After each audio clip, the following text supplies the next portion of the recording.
evening. Welcome to the Torrance City Council meeting of May 19th. We've been in an executive session and we're returning now. Mr. Jackson, is there anything to report? No, Your Honor. Thank you. Good evening. Tonight, the City Council and I continue with our 8th web-based telemeeting. We appreciate your patience during these unprecedented times. Our city staff and our city cable team continue to improve how we can carry on the business of our city while allowing residents and community members to participate in the process during the safe-at-home orders. The Council and I have tested and trained in advance to make these meetings as functional as possible. We look forward to a time when our meetings will return back to normal at City Hall inside the Council chambers, when the Council and the citizens can meet and discuss the issues affecting our community face-to-face. Your participation is important to us. It is great to see the participation grow week to week. Thank you to those who have submitted emails by this afternoon's deadline at 4 p.m. They have been forwarded to the Council as supplemental materials and will be entered into the public record.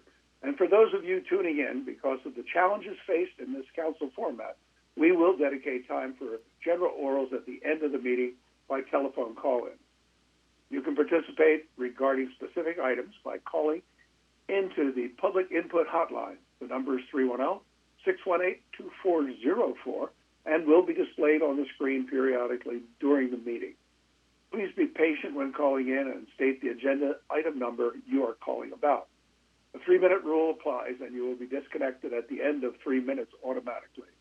Please speak when prompted. There is a delay in the broadcast, but try not to follow what you may be hearing on the broadcast. On behalf of our City Council, I want to say how proud we are of the community's response.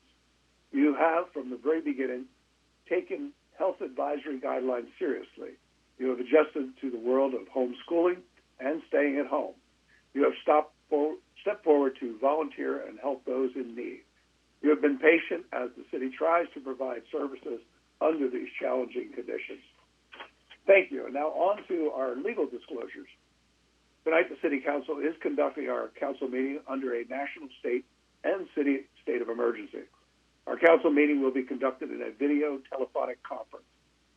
The Council members will interact through a conference interface. This procedure is in conformance with the Governor of California's Executive Order N-2920, which suspended provisions of the Brown Act relating to meetings by teleconference or other electronic means. The executive order requires that members of the public are allowed to observe and address the meeting telephonically or otherwise electronically. Again, during the live broadcast, the public may participate via telephone by calling 310-618-2404. City Clerk, have emails received before 4 p.m. today been processed as supplemental material and provided to City Council? Yes, they have, Your Honor. Well, thank you. The next items on our agenda will be a flag salute led by Councilmember Kalani and an invocation by Councilmember Matucci. Councilwoman Kalani. I pledge allegiance to the flag of the United States of America and to the republic for which it stands, one nation, under God, indivisible, with liberty and justice for all. Thank you.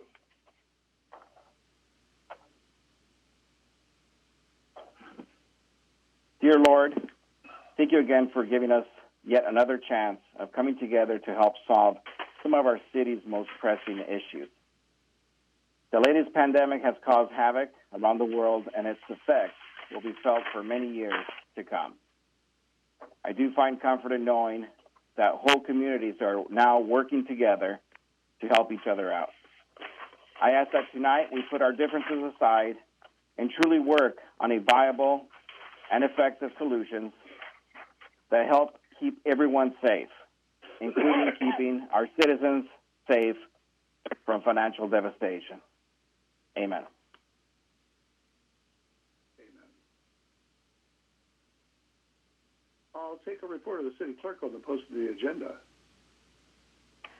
Your Honor, the agenda was posted on Thursday, May 14th, with a revised agenda posted on Friday, May 15th. Thank you. Then I'll take a motion to waive further reading of resolutions and ordinance after number and title. Councilmember Councilman Chen. Councilman Chen, second.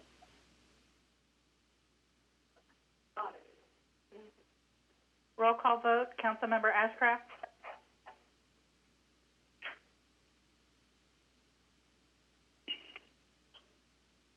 Councilmember Ashcraft? Here. Councilmember Did it work? Chen? Yes. Yes. Councilmember Goodrich? Aye. Councilmember Griffiths? Yes. Councilmember Kalani? Yes. Councilmember Matucci? Yes. Mayor Fury? Yes. That motion carried unanimously, Your Honor. Thank you. Announcement of withdrawn, deferred, and/or supplemental items. Yes, Your Honor. This is Leroy Jackson. We are withdrawing item 8C, the approval of the Meadow Park Parking District maintenance fee for fiscal year 2021. It's withdrawn and will be returned at a later date. There are supplemental materials that have been provided to the Council. These involve 9A, reevaluation of development impact fees, 9E, consider extending or repealing Public Order Number 2021, and item 13, oral communications, correspondence received from the public. Thank you, Your Honor. Thank you. Council committee meetings and announcements. This is a reminder that the 2020 census is still accepting submissions online, by phone, or by mail. To submit online, please visit 2020census.gov.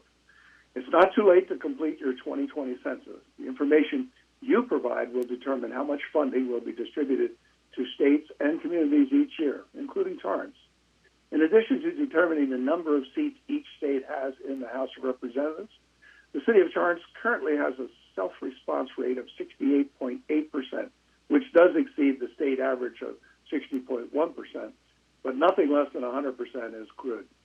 If you'd like more information on how the 2020 census can help shape your community, please visit 2020census.gov.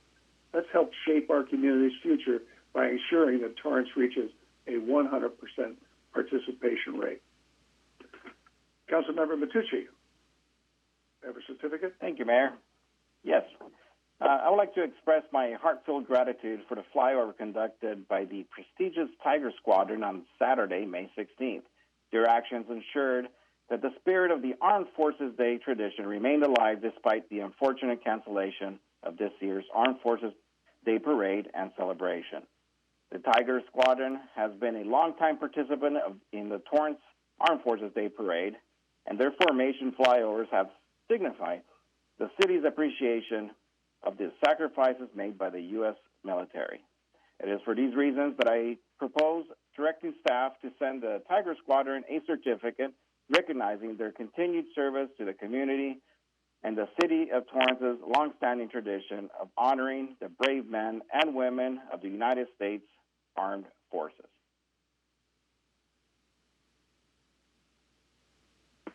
Thank you. That takes us to 6A, which is from the city manager, an update on COVID-19. Mr. Jackson? Yes, Your Honor. This is Leroy Jackson. Thank you.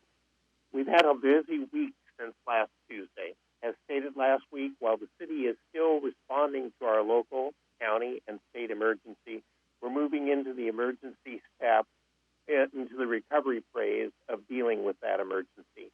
For City Council's request, letters were sent to the LA County Supervisors and Barbara Ferrer, the Director of Los Angeles County Department of Public Health, encouraging them to consider the city's request to reopen our city's economy under a local order developed in concurrence with LA County's Public Health Department, which will continue to protect the safety and health of our residents.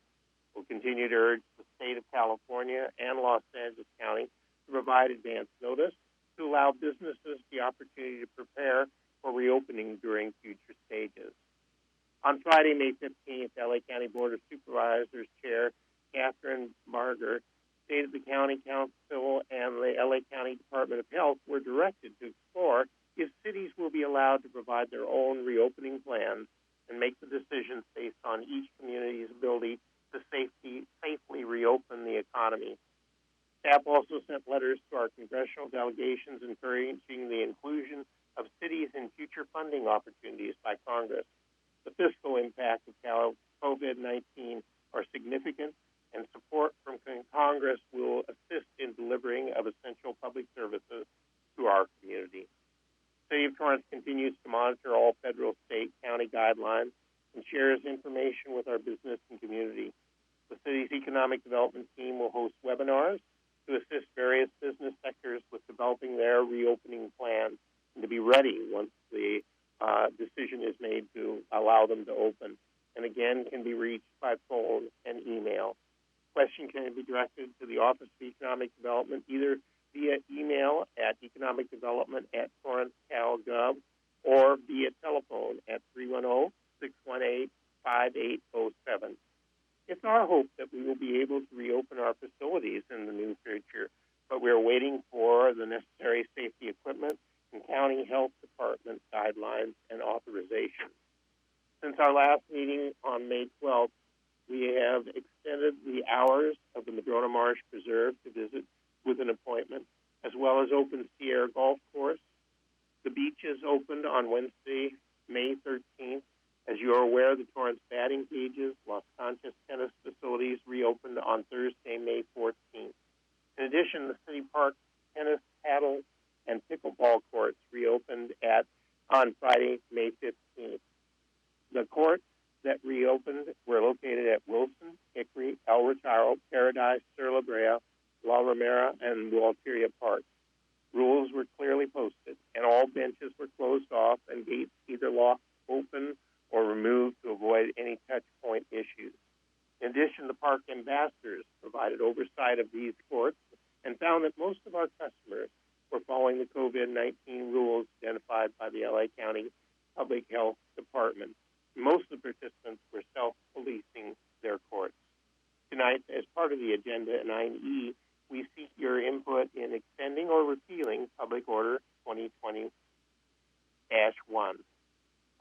A reminder that the Council has extended the local emergency for 60 days 2 weeks ago, when the Council will again review whether it is necessary to continue the emergency and in what form we will or will not continue it.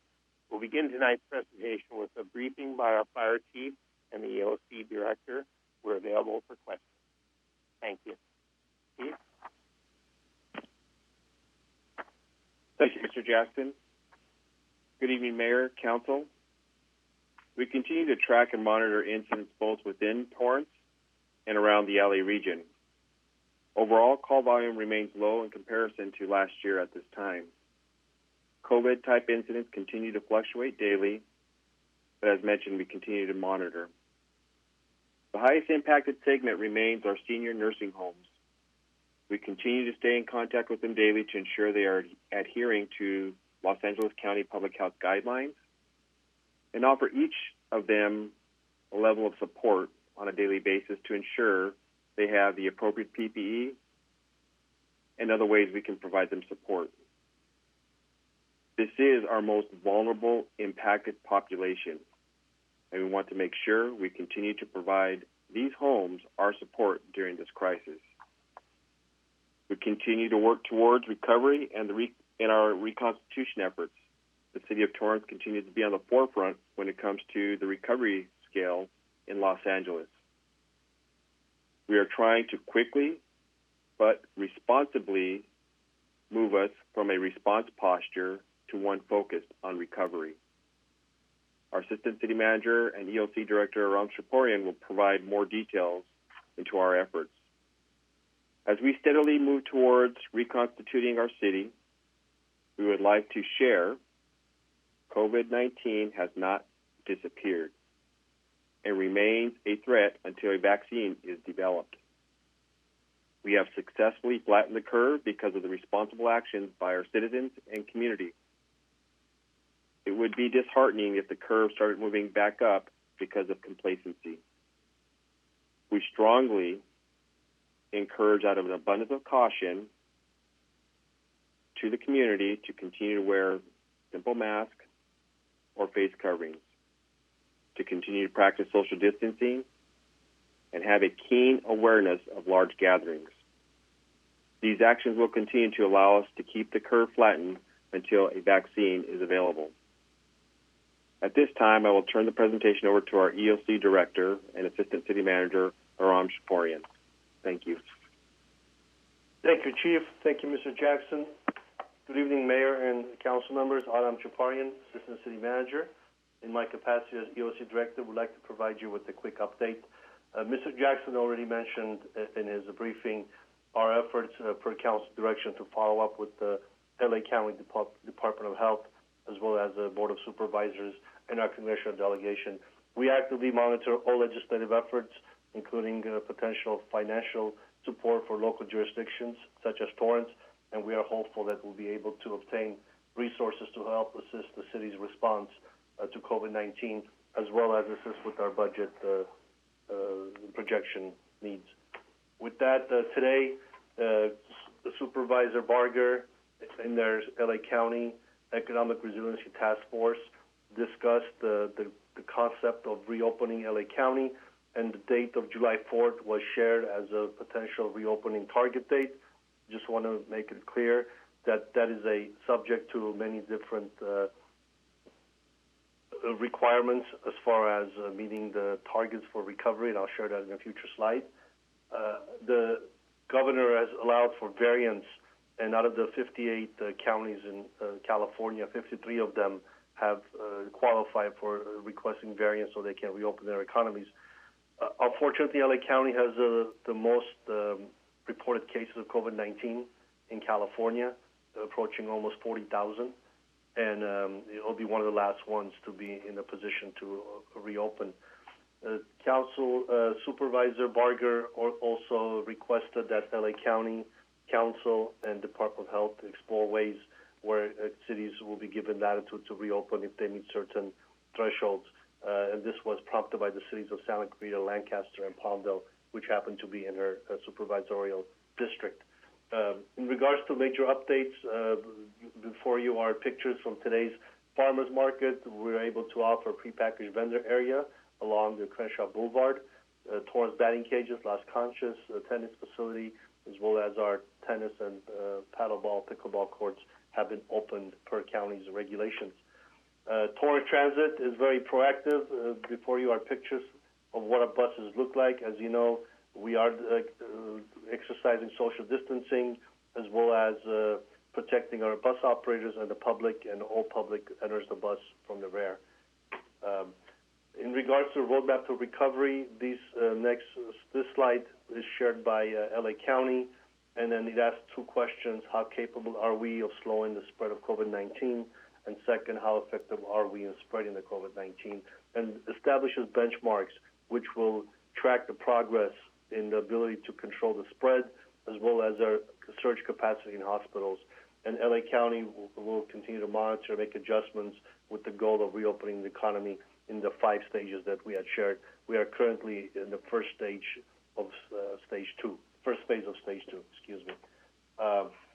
And then moving forward, as far as the City of Torrance efforts with our approach to the recovery, we are hosting a webinar partnering with our Chamber of Commerce, part of our Torrance Cares for Business program, and the webinar will be hosted tomorrow from 1:30 to 2:30, and information is on this website, and the businesses are definitely encouraged to participate.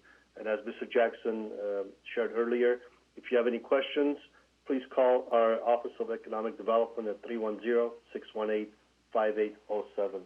And with that, we will continue to monitor all legislative efforts, as well as monitor the regulatory environment and keep council and the community updated. If you have not signed up to our Torrance alerts, please do so.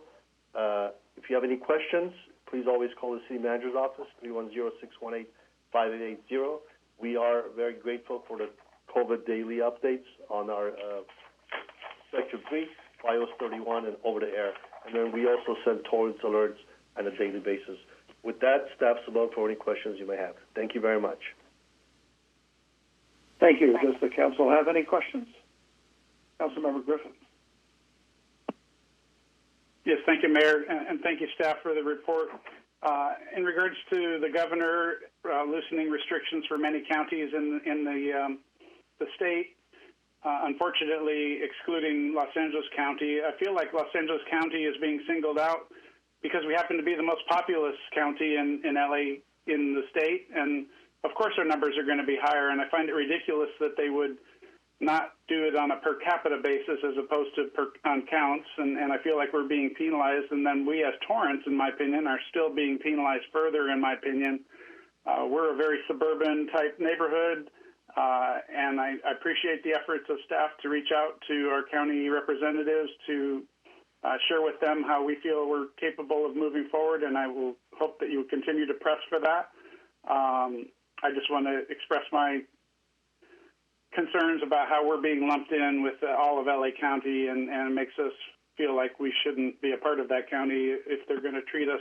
LA County is so diverse with all the different cities, as we said many times before, and I think we're ready to go as a city, and I just don't understand why we can't get some assistance from the county to realize that fact that we're different than the whole rest of the county. So I'm expressing my deep frustration at the moment. Thank you. Thank you, sir. Councilwoman Ashcroft. Hi, I'd like to echo those same sentiments, and I'd like to know, I know that we sent a letter and it went to Supervisor Hahn and to the Health Department. What about a personal meeting with our city manager or our emergency operations person, Mr. Shaparian, to talk about how Torrance is different, and that we, as Councilman Griffiths just said, we need to be taken out of the county statistics of LA County because we're never going to reach the goals they want. The huge bulk of our deaths, sadly, have been in senior care facilities.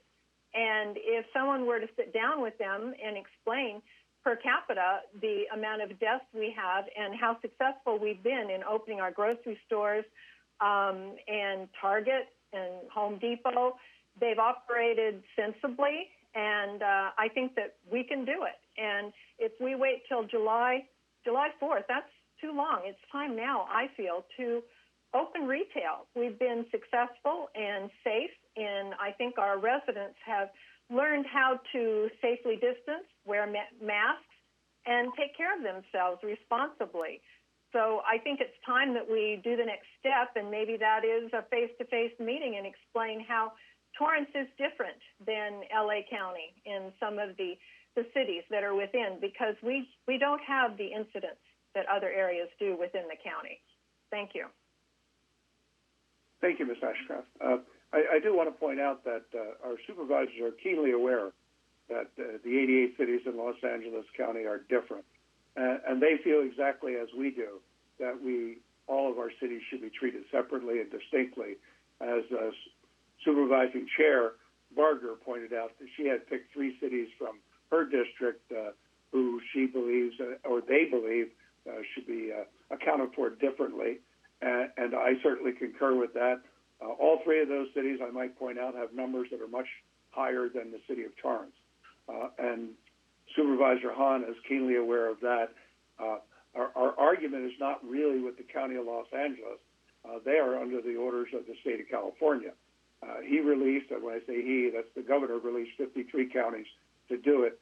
Right now, our Board of Supervisors, along with Dr. Ferrer, are advocating for us with Sacramento. So we should point our direction at Sacramento to try and get them to agree with our Board of Supervisors and what we're so well aware of. Torrance is different, as is Redondo Beach and Hermosa Beach and all of our Hill City partners. We are definitely not the epicenter, if that's the way they want to term it, and we should be treated separately and distinctly and allowed to alleviate some of the pain to some of our business community so that they can get back up and running and the economy can get rolling again. But I certainly respect that, all of the council's opinions on this, and I'm ready, willing, and able to advocate as much as I can. And I encourage everybody on this diet and everybody who's listening and watching right now to contact your state senators, whether it's Senator Bradford or it's Senator Allen, contact your assembly person, Mr. Marisucci, and let them know that the state of California should carve out for every county, allow us to address our city, because nobody knows our city better than we do. They can look at numbers, but even the numbers are on our side on this one. So I think we have to be cautious, and certainly, as was pointed out just before this, is that this thing is not over. Certainly, it's probably not gone, and we have to continue wearing face masks or face coverings. We have to socially distance. We have to practice extra special hygiene, and we have to look out for social gatherings. You know, I believe the NBA, the Major League Baseball Association, they know something about this. They have not started theirs, and that's multi-billion-dollar corporations. So they're aware of how dangerous this disease is, and we have to, be mindful of that. But I think there's I think there's an awful lot of room for the city of Torrance to step out of what has been hoisted upon us by the state orders as well as the county orders. But we'll certainly all keep that in mind, and I encourage all my colleagues to do what we can to have the state of California recognize that the county of Los Angeles has more than 4,500 square miles with 88 distinct jurisdictions within it, and each and every one of them are distinct, and they're impacted by the COVID-19 differently, each and every one of them. Anybody else? Councilmember Chen? Thank you, Mayor.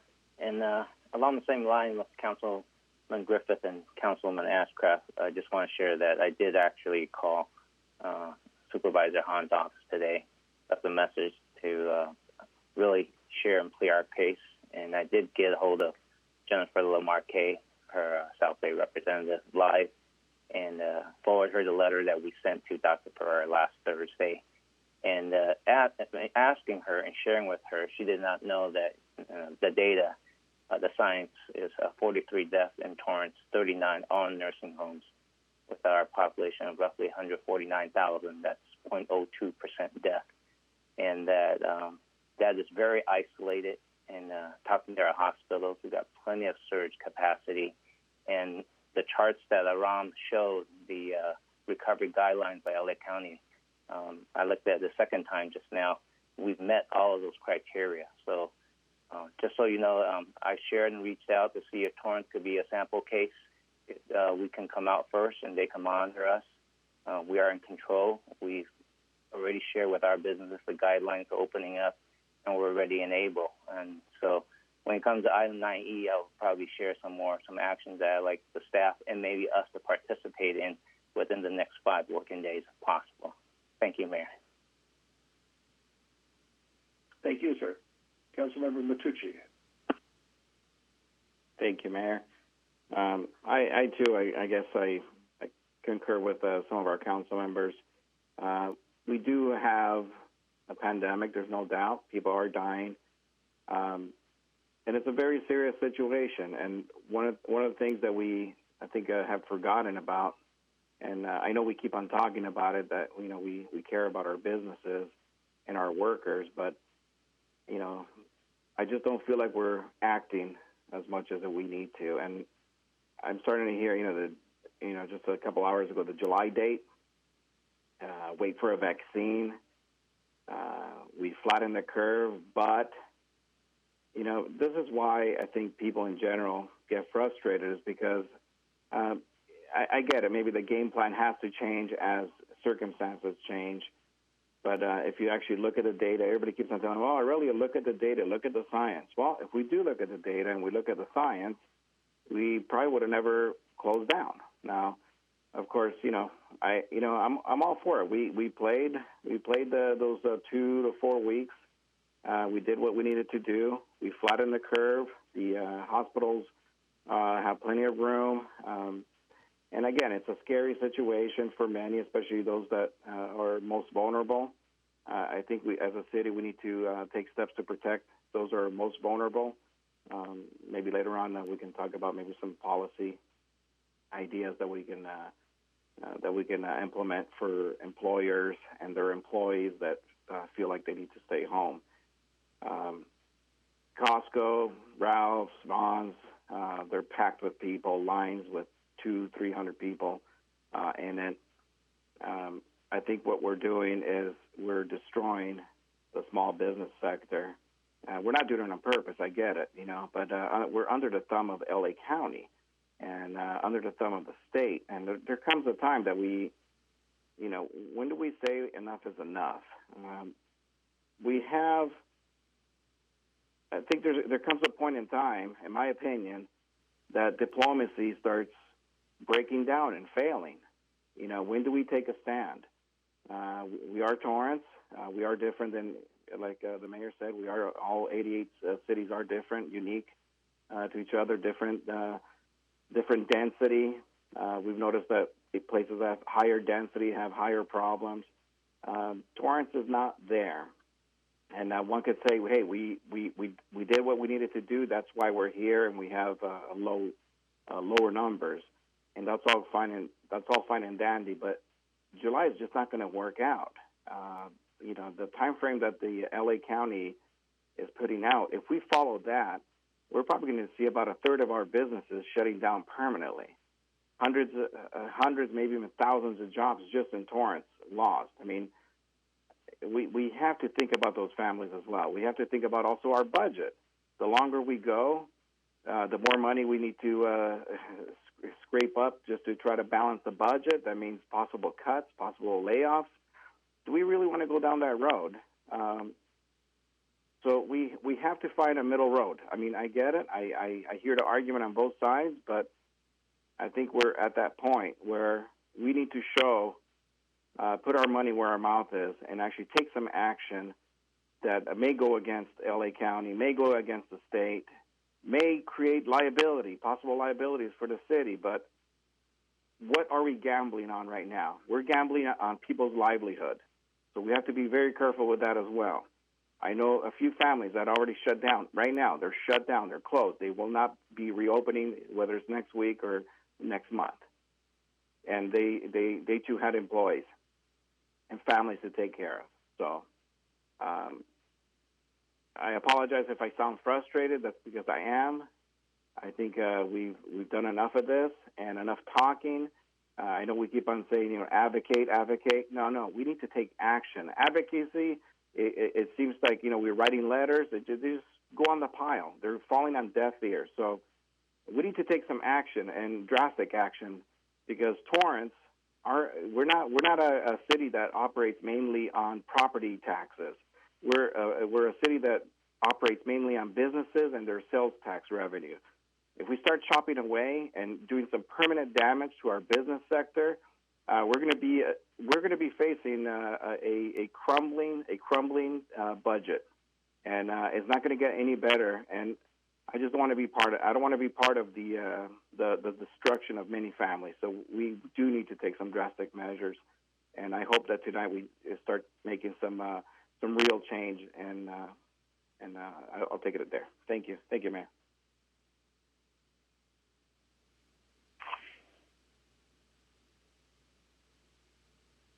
Councilwoman Kalani. Thank you, Mayor. I agree with everything my fellow council members have said. I just wanted to add that our residents and our businesses have shown that they are responsible. And I believe 100% they'll continue to be responsible. The indicators are showing the longer we stay closed, I think the percentage is actually more than a third, Councilman Matucci, of businesses that won't be able to reopen if we continue down this path. And the ones that do have a high chance of failing within 1 year and a high chance of failing within 2 years. So I, too, believe that we have shown to be responsible, and I believe that we can open and continue to be responsible, continue to wear masks, continue to social distance, but let our small retail businesses that are even safer than going into Costco or some of the grocery stores where, as everybody has said, is just full of individuals that aren't practicing social distancing, they're better equipped to adhere to the guidelines that are in place for us. So I agree with everyone that's spoken so far that we need to get Torrance back on track. Thank you. Thank you, ma'am. If there's nothing else, that concludes 6, and we're now going to move on to item 8, our consent calendar. If any members of the public wish to speak on items 8A, 8B, and or 8C, please call the public comment hotline now at 310-618-2404. Again, it's 310-618-2404. Does any member of the council wish to remove any items from the consent calendar? Actually, it's only 8A and 8B. Okay. Councilmember Griffith? 8B, please. Okay, that's it. Then we're going to pull off 8B. I'll take a motion to approve 8A. Councilman Griffiths move to approve item 8A. Councilmember Kalani, second. Roll call vote. Looking for these. Councilmember Ashcraft? Yes. Councilmember Chen? Yes. Councilmember Goodrich? Aye. Councilmember Griffith? Yes. Councilmember Kalani? Yes. Councilmember Matucci? Yes. Mayor Fury? Yes. Your Honor, that motion carried unanimously. Thank you. Item 8B is from the Torrance Youth Council and Community Services. Councilmember Griffith. Thank you, Mayor. And it's not a question, it's just a comment on 8B. I wanted the public to be aware that the money spent for these scholarships is not any taxpayer money. I was informed by Mr. Jones, our community development, our community services director, that all the money raised in this fund comes from donations and other fundraising done by the Youth Council. So I wanted to make sure the public was aware of that. That's my only comment, and I'm in full support of that. And I'll motion after the comments. Thank you. Anybody else wish to comment? Actually, this has been in, I believe they've been doing this now since 1996. Our Youth Council has been very active with this and very proud of the work that they do, not just this, but all the work that they do. Do we have anybody from the call center on item 8B as in boy? Yes, Mayor, we do. I will patch him in now. Thank you. Andy, you are now unmuted. Can you please begin speaking? Hi, this is Andy Porchop again. I'm calling in about this item. Thank God you put up this item and did not remove this item from the council calendar, because this is just unbelievable. As Mr. Griffith just said, that this is not even taxpayers' money. But besides that, we have a pandemic, we have an epidemic here, and this is your thing to put on the agenda. This thing can go automatically. This could have been signed up by Mr. Jackson, but no, you put this on here like you guys do everything. People getting to go hungry, people losing their businesses, people losing their livelihood, people cannot pay their rents, people cannot do their mortgage, and you put this agenda up on the City Youth Council and the services. Like, what do I get out of this? Why is this on the agenda? We have serious problems here, people, serious problems. And Mr. Mayor, we, the people, don't have to call our higher representatives. You are our representative. You work for the people. You should be night and day on the telephone. You should be emailing night and day. You should talk to our governors, the president, every freaking body. Put people back to work. But no, you telling us to call our representatives, then what the hell are you doing? What are you doing? How you make people get jobs? How you organize some things, or what do you do so people can go back to work? Do you call? I have to call when I have a incompetent mayor here. What are you doing for the people? approving $5,000 for children with donated money? You can speak now. I want to hear, what do you do for the people? What are you doing for the people? $5,000 agenda item for youth council and people going hungry, losing their houses. Wake up, man. Wake up. This is a pandemic. Did anybody tell you that? Work on the real problems. Put that on the agenda. Thank you very much. I'm waiting for your reply. I cannot see your lips moving.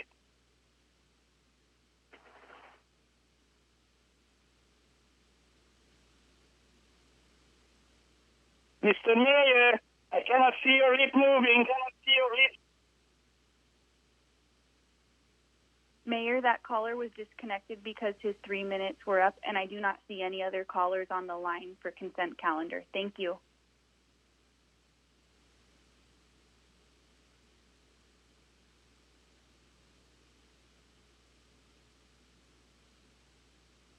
Mayor, I believe that you're muted. I'm sorry, I couldn't hear you. Councilmember Griffith, I believe, was making the motion. Yes, I move to approve item 8B. Councilman Chen, second. Aye. Roll call vote. Councilmember Ashcraft? Yes. Councilmember Chen? Yes. Councilmember Goodrich? Aye. Councilmember Griffith? Yes. Councilmember Kalani? Yes. Councilmember Matucci? Yes. Mayor Fury? Yes. Your Honor, that motion carried unanimously. Thank you. We're now moving on to item 9, administrative matters. If any members of the public wish to speak on items 9A, 9B, 9C, 9D, and or 9E, please call the public comment hotline now at 310-618-2404. The number is on your screen. The first item is 9A from the City Manager and Community Development, a reevaluation of development impact fees from City staff. Good evening. I'm Greg Loden with the Community Development Department. I'm joined tonight by Planning Associate Kevin Joe and Community Development Director Danny Santana. We're also joined on the line by Kuda Wekwede from David Taussig and Associates, the city's development impact fee consultant. Next slide, please. And next slide, please. The development impact fees are one-time assessments charged by local government agencies on private development. The funds collected are for specified public infrastructure and facility improvements that have been identified in a city's needs list. In 2005, the City of Torrance established our first phase of DIF fees for sewer, storm drain, transportation, and the undergrounding of utilities. In 2007, the city instituted Phase 2, which established fees for fire and police facilities. These existing fees were based on the general plan land use designation of the underlying property that projects are on. The prior councils have elected to exempt single-family residential development from the DIF program. Next slide, please.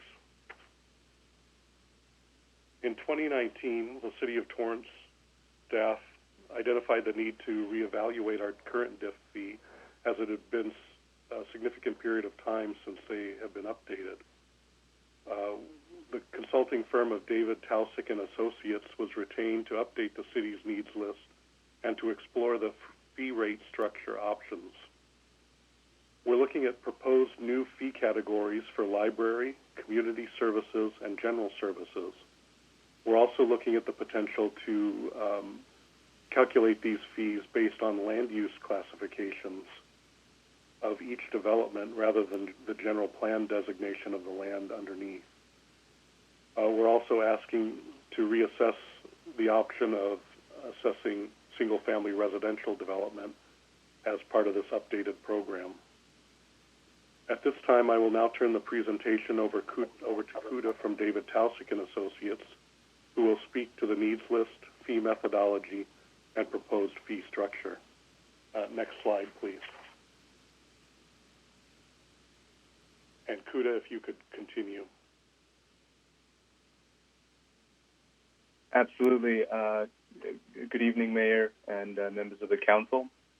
My name is Kuda Wekwede. I'm a Senior Vice President with David Taussig and Associates. This portion of the presentation will briefly summarize DTA's initial findings regarding applicable development impact fee levels for various land uses. Just as a quick introduction to the presentation, impact fees are a form of exaction approved under Assembly Bill 1600, AB 1600, and they're imposed one time on new development occurring in the city for purposes of mitigating that development's fair share of certain infrastructure or infrastructure upgrades that would allow the city to meet the needs of new development. In establishing new fees or updating existing fees, the California Government Code requires a fee justification study to be completed, and this study needs to establish a nexus or connection between the fee amounts proposed for new development and the infrastructure needed to serve that development. As a result, the fee levels are primarily impacted by two elements. First is the infrastructure needs and the costs associated with those infrastructure needs, and we'll refer to that as the needs list. And the second is the rationale in determining what portion of the cost should be assigned to new development.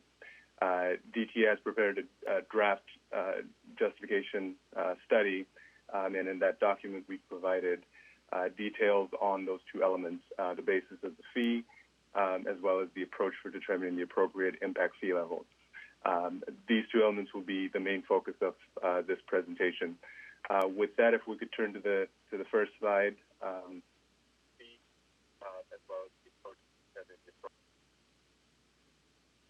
If here we'll start with the basis of the fee. As I previously mentioned, the needs list is a list of facilities and improvements that are required in order for the city to meet the needs of new development. DTA worked with city staff to compile this list of facilities and to categorize each of these facilities into one of the 8 proposed fee categories. Also, for each fee category identified, staff assisted DTA in estimating the cost of these future facilities and identifying any existing funding available to offset such costs. And then from there, we determined the net cost of facilities, essentially total cost minus existing funding. Then we utilized a number of approaches that we'll cover later in some of the later slides to determine new development's share of the cost of these future facilities. If we could turn to the next slide, we could take a look at the overall figures associated with the needs list. And I apologize, the video, there's an error on the video, so I can't see the actual presentation. So I assume we're on the next slide. Apologies for that. But on this next slide, the cost of facilities for each of the 8 categories is identified, a total of $978.3 million, offsetting revenues within each of the categories. These are mostly the funds on hand collected from the current impact fees. These total about $1.29 million. That results in a net cost of approximately $977 million. Continuing into the last column of this table, here's where DTA applied the various allocation methodologies that, again, I will discuss later to determine new development's share of approximately $109.4 million. Again, the draft justification study that is provided provides a detailed list of the specific improvements included in these major categories. Moving on to the next slide. Here we see the overall distribution of $109.4 million by category. As you can see, utility undergrounding is almost half of the total. Storm drain improvements comprise the next largest portion at about 20%, and the other improvements comprise the remaining 30%. This distribution is important to keep in mind because it impacts the resulting fee levels, and we'll see more in the following slides. But before we get into methodology, I do want to touch on sort of the reasoning for why we approach the fees in the way that we do, and this is on the next slide. So in any justification study, certain tests need to be met. The government code identifies 5 specific findings that must be made, and we've detailed these in the draft report. But generally, these fall into one of 3 categories. A needs test that establishes a connection between the growth in the city and the need for facilities. A proportionality test establishing a connection between the fee levels and new development's share of the cost. And then finally, a benefit test establishing a connection between the use of the fees and the types of development on which the fees are imposed, which in turn establishes the benefit to new development. We take 3 steps typically to meet these tests. First, we need to determine an approach or methodology to figure out the need. Second is determining new development's overall share of that need. And then third is determining new development's share by land use. So I'll briefly touch on these items, and again, specific details are in the report. Moving on to the next slide, this summarizes our approach, those 3 steps I discussed previously. Step 1 being the methodology. In this case, we relied on one methodology for identifying the need, called plan-based. This methodology relies on having a planned, a sort of list of planned facilities that, in this case, we're referring to as the needs list. The other 2 methodologies that are commonly used to determine need, and briefly, a capacity-based approach, which relies less on specific facilities and focuses on overall capacity, and then the other standards-based approach, which relies on establishing a level of service for certain facilities, for example, acres of park per 1,000 residents. So we relied on the plan-based because we had specific lists of facilities. Moving on to step 2, which is the third column, once we've identified the need, the next step is to determine what portion of this need is attributable to new development versus existing development, because most facilities do benefit both. There are a number of methodologies to achieve this, but generally each approach really depends on the type of need. For example, trip ends is one methodology for assigning costs to new versus existing development. But this methodology works best with transportation-related facilities because trips are a function of or are driven or correlated with transportation facilities. So as you can see in the table, we've identified methodologies for each fee category, and we've detailed our rationale for using each one in Section 5 of the draft report that's been included. Finally, step 3 in the last column, within new development, so once we've identified the cost attributable to new development, then it becomes a question of allocating that cost between the land uses. Again, there are a number of methodologies here, but we usually pick methodologies here to line up with our step 2 approach. Again, using transportation as an example, we use trip ends as an approach to allocate costs between new and existing development. So when we're allocating, the costs determined under step 2 to each land use, we assign that cost on a per trip end basis. We detailed, again, all these calculations in our report. If we could turn to the next slide, this shows the proposed fee amounts based off of the needs list that we've identified and the methodologies that are outlined that we discussed previously. Just a couple quick notes on the fee levels identified. Firstly, these fee levels represent maximums that may be imposed on each land use of new development. The city can choose to impose the lesser amount for any or all categories of land uses. The second point is that these fees are a function of the needs list identified. So the larger the needs list, obviously the larger the fees, and the smaller the needs list, that has an opposite effect. Finally, if we could turn to the last slide, here we've identified some key steps and noticing requirements for establishing new fees or increasing existing fees. Once the justification study is finalized, the city council meeting needs to be held to introduce proposed fees and allow for input from the public.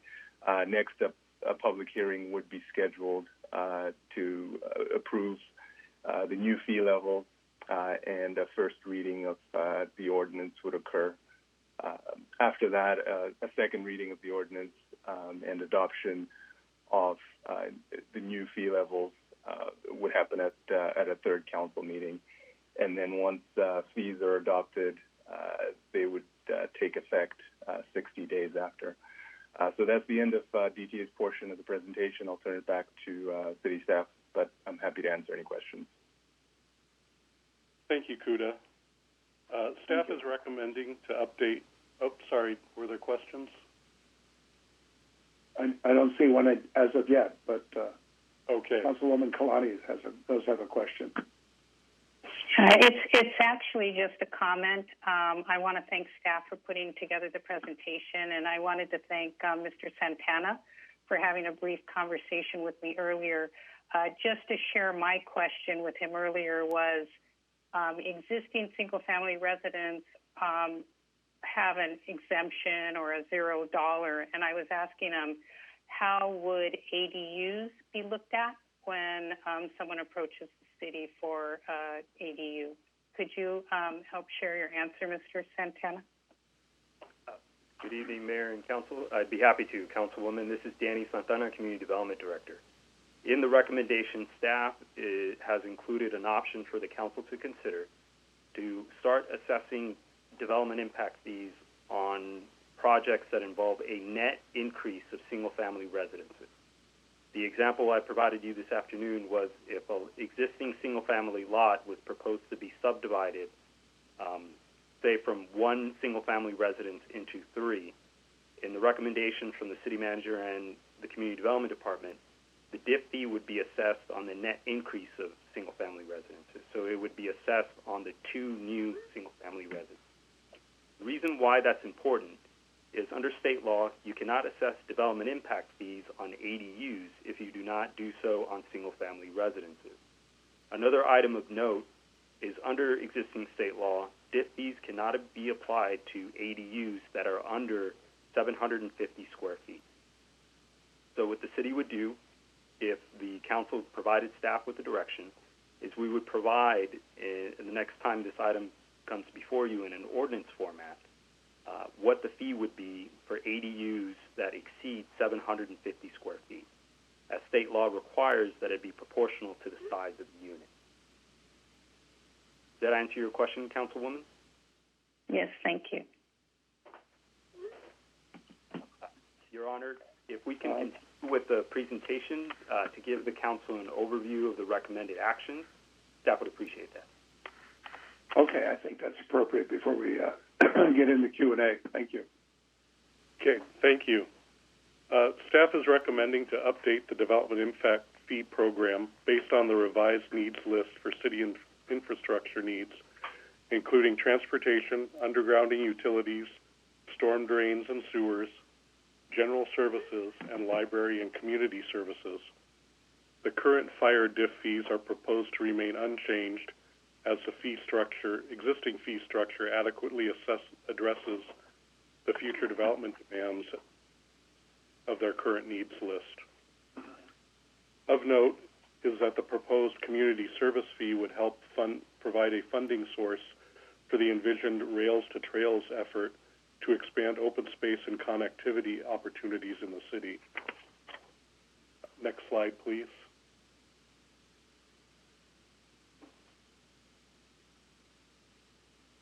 Research of 8 other local agencies' DIF program found that most jurisdictions assessed based on the type of land use intensity and also assessed fees on new single-family residences. The fee rates varied from city to city for most land use categories. However, the city of Torrance fee proposed is lower than the average fee of most categories, particularly those of the single-family residence. Staff is recommending that a DIF fee be applied to new single-family residential development when a net increase in the number of dwelling units occurs on the property. Next slide, please. Tonight, we are requesting council receive public input, review the proposed updated needs list, as well as the DIF program options. Staff is requesting to extend the term of the consulting services agreement with David Taussig and Associates for an additional 6 months through November 20th, 2020, and to direct staff to prepare an ordinance based on the council's preferred DIF program options, particularly whether to include single-family residential in the DIF program. This concludes staff's presentation, and we are available for questions. Thank you. Thank you. Are there any questions from the council? I see Mr. Goodrich has a question. Yes, thank you, Mayor. A couple things that I would like to see. I see that there's a 60-day phase-in period for this after the ordinances are passed before this takes effect. But many developers they spend a significant amount of time planning and getting everything ready beforehand. So I feel like we would catch a number of people that have already made plans and ran their numbers and everything if we had this take effect only within 60 days. So I think extending this out farther to 120 days or perhaps even 180 days would be beneficial. Additionally, a grandfather clause, as noted in the comments from somebody that we received. In terms of the single-family residential, my concern there is that it's granted we're at 0 now, and we're just trying to get this in line with what maybe some other cities do. But I think the proposed increase from 0 to more than 8,000 is pretty steep to do that all in one fell swoop. On the multifamily residential, I have a question. I see that existing is $26.45 and proposed is $73.04. And so that multifamily residential, would that apply to that $73.04? Would that apply evenly to, say, a 5-unit building as well as a 50-unit building? Yes, it would. Okay. Is there any way to create different tiers? It doesn't really seem fair to me to impose the same fees on a 5-unit building as, say, a 50-unit or even more building. Councilman, this is Danny Santana. If directed by council, we could come up with a depreciating percentage projects as they increase in the number of units. This was kind of built into the estimate that was provided, that there would be varying degrees. Some projects would only be 3 or 4 units. Some projects would be larger than that. But if directed by council, we could return to you with an option to implement a depreciating cost recovery. Okay. Yeah, I'd like to see some different tiers. I just think it puts a disproportionate burden on some of the smaller developers or investors here. And the ones who can most afford it, the larger ones, pay less. And then finally, in regards to some of those larger ones, I don't see this happening so much in Torrance, but I know like in Lomita, there's a large building that went up, and there was a substantial DIF fee that was negotiated. Under this plan, would city staff still have the ability to negotiate outside of what's laid out here for, say, other kind of development impact fees? Councilman, this is Danny Santana again. An updated DIF program would not preclude staff negotiating a development impact fee if that is the direction of council. Okay, thank you.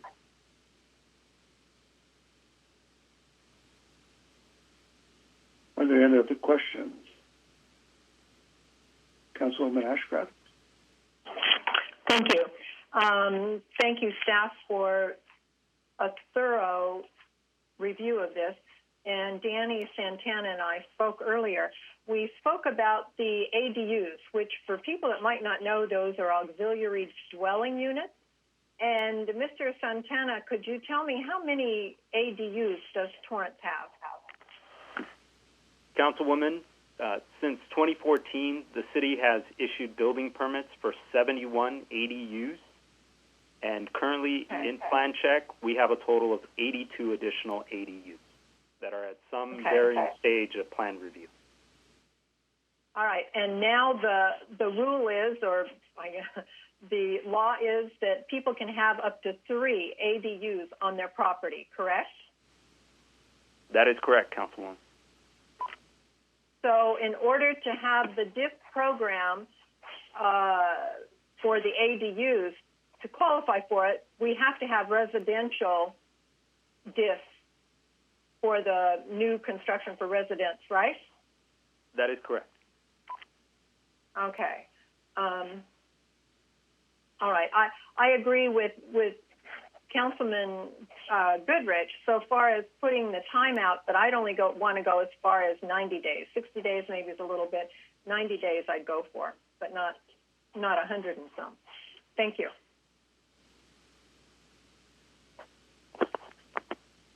Thank you. Anybody else? Councilmember Griffith, I believe. Yes. Yes, thank you, Mayor. I just want to let people know that this is something that's been in the works now for a long time. As it says in the background, this whole process of evaluating this started in 2019, so it was actually started long before the whole COVID-19 shutdowns, and so this isn't something as a result of COVID-19, in case anyone was thinking that. In general, I'm in agreement with all of this. I think that the issue that I would say is that at a minimum, we would exclude the new fees on developments that have already been submitted. And so I think that's kind of the way I would like to see that handled. I too, am concerned and curious about the ADUs. This is really one more reason why I'm just so opposed to the whole ADU process being forced upon us by the state, in that basically it's eliminating our ability to build our infrastructure that's required to support the burden that's being put on our city by the addition of these ADUs, and to have the state require us to exclude them from being charged DIF fees just really makes this an unfunded mandate by the state. Just really rubs me the wrong way as far as this whole ADU law, and I hope we can continue to try to see if there's anything we can do to change that. But obviously that's not the goal for tonight. Let's move forward. I do support the idea of the single-family residence on option 3 of the 4 options that you presented, where there's a net increase in a number of units in a project. So like the example that you provided, Mr. Santana, of one single-family home being converted to 3 different residences as part of a project, and that the DIF fee would be imposed on the 2 additional units above and beyond the original. But I'm still a little confused on how that works on the diff fees for the ADUs. If all three units, when you're calling a unit, is the ADU part of the unit, or is I guess that's what I need some clarification on, is when you're referring to residential units, are ADUs in the count, or are they separate from the count? Councilman Danny Santana again. The existing primary residence would be the existing residence. No diff fee would be assessed on that, whether it was remodeled or reconstructed entirely. Any ADUs would be viewed as a new unit. However, I want to clarify that state law exempts any ADU from diff fees if it's less than 750 square feet. So if it is larger than 750 square feet, the city could collect a proportionate diff fee on those. Anything over the 750, is that what I would understand? Or yes, sir, you are correct. In proportion? Yes, sir. Okay.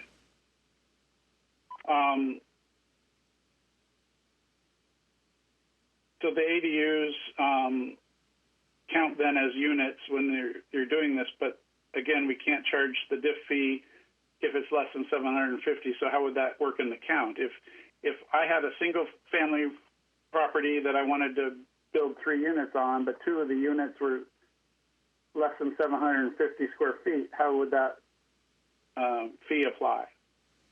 Councilman, no diff fee would be assessed on those 2 accessory dwelling units that were less than 750 square feet. And then none on the first unit because that's exempt under option 3. That's correct, sir. Okay.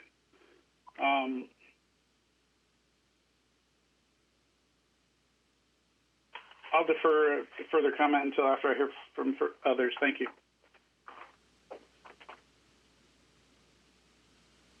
Councilmember Matucci. Thank you, Mayor. I just want clarification from staff if I'm understanding this correctly, because the chart on page 3 shows residential per unit. My understanding per unit would mean that a 3-unit building would pay, 3 times $7,304. That's obviously not correct, right? That's correct, Councilman. There are various options for the City Council to consider. The recommendation from the City Manager and Community Development is for the Council to consider option 3, which would essentially continue to exempt diff fees on existing single-family residences, but apply the diff fee to any net increase in the number of residences. So, again, the example is if you have an existing single-family residence on a 30,000 square foot lot, and you propose a flag lot subdivision that would result in 3 single-family residences, the diff fee under this scenario would be assessed on the 2 new residences because they are a net increase. And that's per unit? That's correct, sir.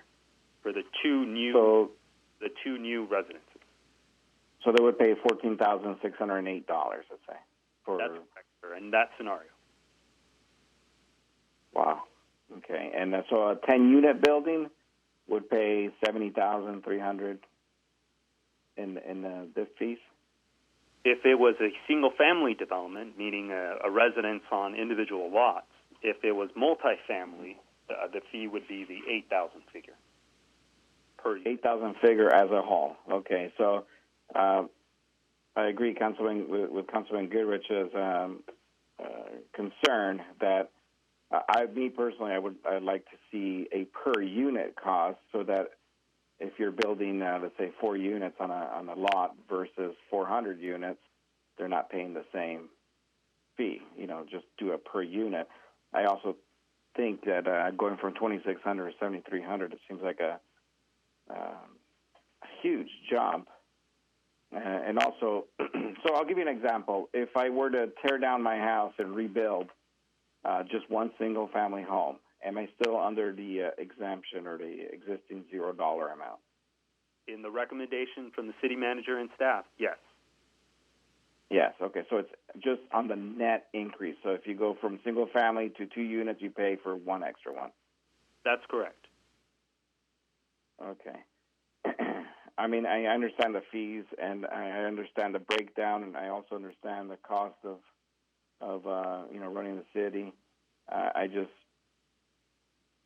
just concerned about the amount, and we want to encourage people to rebuild and put in some new structures, get those reassessments. And I guess my question, a follow-up question would be, for ongoing projects, do property taxes help supplement some of these projects? The actual taxes that are paying on properties, including the new assessments. Councilman, they do help offset some of those costs, but at the same rate as all existing developed properties do. The intent behind development impact fees is to assess their true impact to community services as based on the needs list that each department has identified for this analysis. Got you. And that's where I think Councilman Griffith's the discussion about the ADUs, those truly do cause an impact on our infrastructure, yet we're not allowed to charge these by state law, which is something that we might want to look into. And also in the commercial, it says here per 1,000 square feet, we're going from $483 to $8,466 proposed. So if I were to build a 10,000 square foot strip center, I'd be paying $8,466 per 1,000 square feet. Councilman, which table are you looking at on the staff report? I'm looking at the commercial, still on page 3. On the commercial per 1,000, it says square feet. And it says commercial general and commercial center. Both seems to be per 1,000 square feet, which obviously a center, 1,000 square feet is nothing. That's the size of a subway. That's 1,000 square feet. So if I were to build a commercial store the size of a subway, I would pay between $8,400 and $9,700, depending on how it's classified. That's correct. Is that correct? It's all relative based on the size of the building unit. Okay, so a 10,000 square foot would pay close to $100,000 in these fees. Yes, sir. And the existing one is $483 if it's a center. Can you tell me the difference? And I'm sure, you know what? There's a lot of stuff that I probably should have asked you before, but it was a lot of reading, and a lot of the questions come up as other questions pop up, so I apologize. Can you explain to me the difference between a commercial center and a commercial general? Is that strictly on zoning or type of building? It has to do with the intensity of development and density of development. So the size of the square footage, the number of identified occupants. So a general commercial would be more of a inline, smaller retail facility. A commercial center would be more of something along the lines of developmental fashion center or the type of intensity development that you see in downtown Torrance. So it's a higher concentration of built square footage, higher FARs associated with that type of development. Okay. Yeah, I know the cost of everything goes up, but it just seems like the increases are very, very, very excessive. When I first heard about this, I was thinking, maybe even doubling, but we're like 20 times higher in some of these fees, and I don't know if we just never caught up with the times, or fell behind on increasing, and then all of a sudden we throw it on the table. I think this might deter a lot of builders coming in and having to spend almost $100,000 in fees on a 10,000 square foot strip center. Seems rather Councilman expensive. Griffiths, that Yeah. the chart you're referring to is continued on the second page. So you were looking at just the underground utilities, not the total. Oh, sorry. You're right. Oh my gosh. Okay. So we're actually looking at $12,000 per 1,000 square feet. For a commercial The industrial, 42. Yeah. Yes, so for a commercial center, that would be correct. one of the largest considerations that the fee increase is attributed to is underground. And a lot of that has to do with costs that the city cannot control. And if the city were to pursue an aggressive undergrounding of the city, from overhead utility lines to a cleaner, more aesthetic look from a utility perspective, those are cost factors that really are attributed to working with the utilities to achieve that undergrounding. And those costs in design, the cost of construction, the cost of traffic control, those are costs that are outside of the control of the city in order to achieve such an aesthetic improvement. Okay, don't we sometimes ask developers to increase the size of a main line or possibly redesign a stop sign or a traffic light intersection? Wouldn't that be a separate cost to the developer instead of plopping it into a fee? Councilman, it is very commonplace to have developments be required to do certain improvements. For example, a signal upgrade or a dedication and installation of a right turn lane. In those instances, we give developments a credit for achieving those measures, provided it's an item that's included in the needs list that is before you. So if that dedicated right so included, they would not be assessed that component of their DIF fee. Okay. So if they spend, let's say, $200,000 on putting in a bigger main or whatever else, and their impact fee is $120,000, we might be able to absorb it with the amount of work that they did if it falls under the category of a needs. That's correct, sir. Okay. All right. I appreciate the explanation. All right. Thank you. Thank you, Mayor. Any other questions? I see no one. Anybody from the public wish to be heard? Anybody from the call center? Yes, Mayor. Called in on this? Yes, Mayor. We do have callers on the line. I'll start to patch them in. Thank you. Rebecca Sanchez, you are now unmuted. Can you please begin speaking? Thank you for taking my call. I actually wanted to speak about 9E. Should I wait on that? Yes. Yes, please wait. Sorry about that, ma'am. We're talking about 9A right now. Right, that's what I thought. Thank you so much.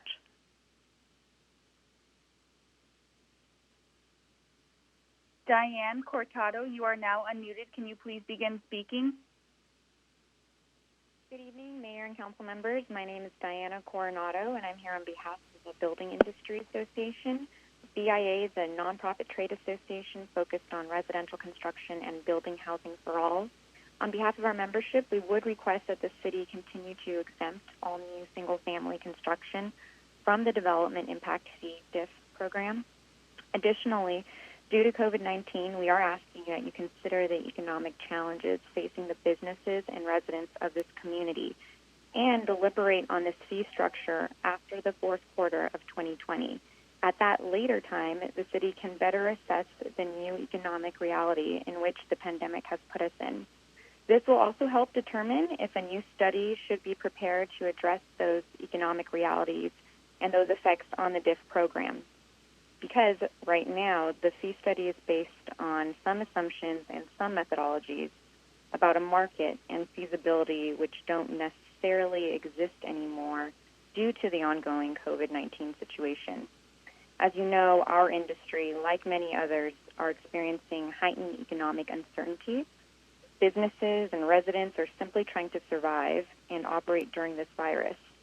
Considering these difficulties, we are asking that the city not move forward with policies that will further harm this fragile economic environment. This rationale extends to the DIF program updates. Also, it's important to keep in mind that amid this virus, we are still facing a dire housing crisis. Cost increase on the production of housing like this DIF program stand to reduce housing creation and supply. Now is not the time to make residential development more difficult to build. In the event that a policy outside of our suggestions move forward, we had included suggestions for implementation, such as a grandfathering clause and a phased-in approach. Although, that being said, we want to again urge the Council to continue to exempt all new single-family residential construction from the Development Impact Fee. We are also asking that you consider this fee structure after the fourth quarter of 2020. We did send a letter with these suggestions and considerations just today, and we want to thank staff for their communication through this process. Thank you so much for your consideration of this request. That concludes my comments. Thank you, ma'am.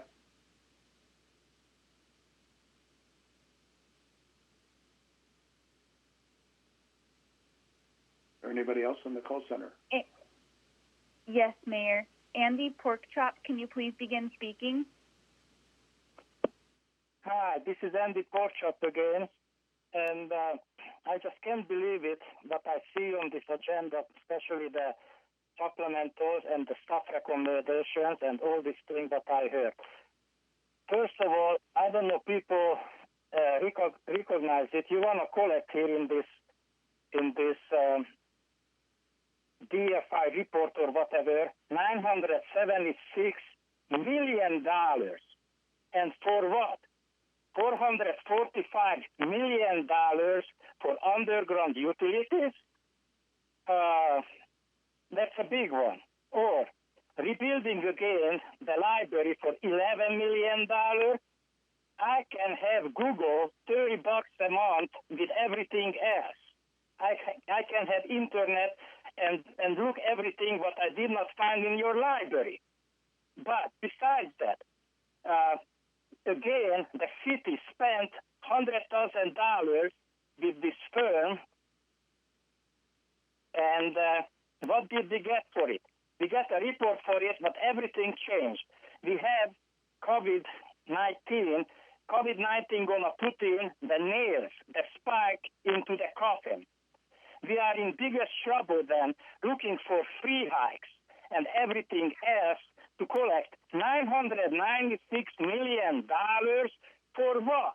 Underground utilities, what doesn't bother nobody, new police facilities. Let me see how much you want to spend on new police facilities. $84 million. Are you guys out of your mind? People need breaks, not more taxes, not more fees. Torrance is the most unfriendly business city. If I would dare open a business or do any business, I wouldn't dare to do it in Torrance. High fees, high regulation, and I don't want to use bad words here, but who is on drug here? Am I on drug? No. This put $996 million expenditure and city needs. We need $969 for what? A library I cannot go into, underground utilities, but they stole the wires up here in front of my house. Underground utilities, they steal the wires. They don't have to go up on the pole. We don't need this right now. We need jobs for the people, and we need to lower the fees. We have to lower the taxes so people would come and do business in Torrance. Everybody running out of California, running out of Torrance. What are your brain needs? Is your brain on drugs? Because certainly I'm not on drugs, and I can believe it. Mayor, that caller was disconnected because his 3 minutes was up, and at this time I do not see any other callers on the line for this item. Thank you. Well, thank you. Since the council has spoken and the community has spoken, how does the council wish to move? I'll take a motion. Councilmember Goodrich, I'm sorry. Yes, Mayor, thank you. I'd like to make a motion to approve the city manager's recommendation with the following changes. Include a grandfather clause, change the implementation from 60 days to 120 days, create tiers on the multifamily residential, and still allow staff to negotiate large developer impact fees. And if there, I may have missed something on ADUs. If there is anything, I'd appreciate anybody else chiming in. Councilmember Griffith, did you have an ADU issue on there?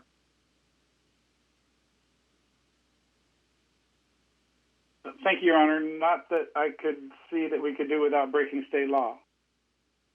Okay. Okay. And you know what? There was one more based on couple of council members' feedback is to take another stab at the single-family residential and see if there's something we can do to reduce that impact. Councilwoman Kalani? Was there some discussion on unit number versus square footage on the commercial or multi-unit developments?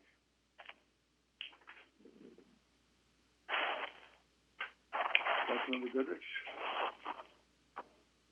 You know what? That was still up in the air. I heard what I heard was two different answers on that, so I'm still a little bit unclear. But I just figured I'd say create a spread so that if it does need to be addressed, it would be addressed.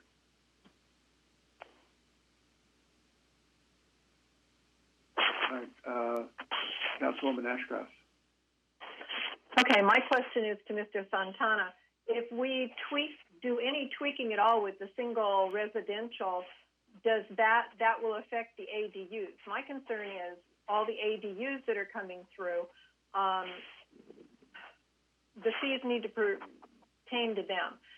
This is impact on the city and all of our city facilities, and we're aging facilities. We know that.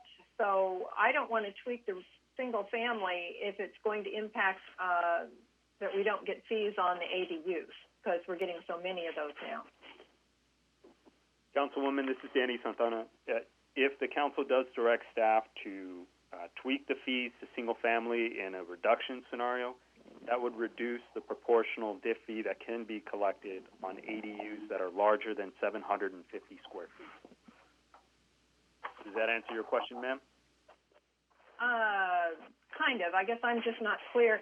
When you say it impacts it, it changes it, are you talking the percentages, or does it knock it out completely?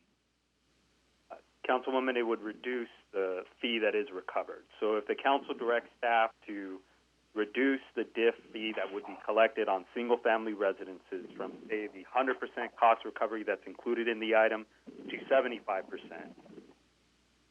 the DIF fee that's collected from ADUs is proportional to whatever DIF fee the city collects on single-family residences.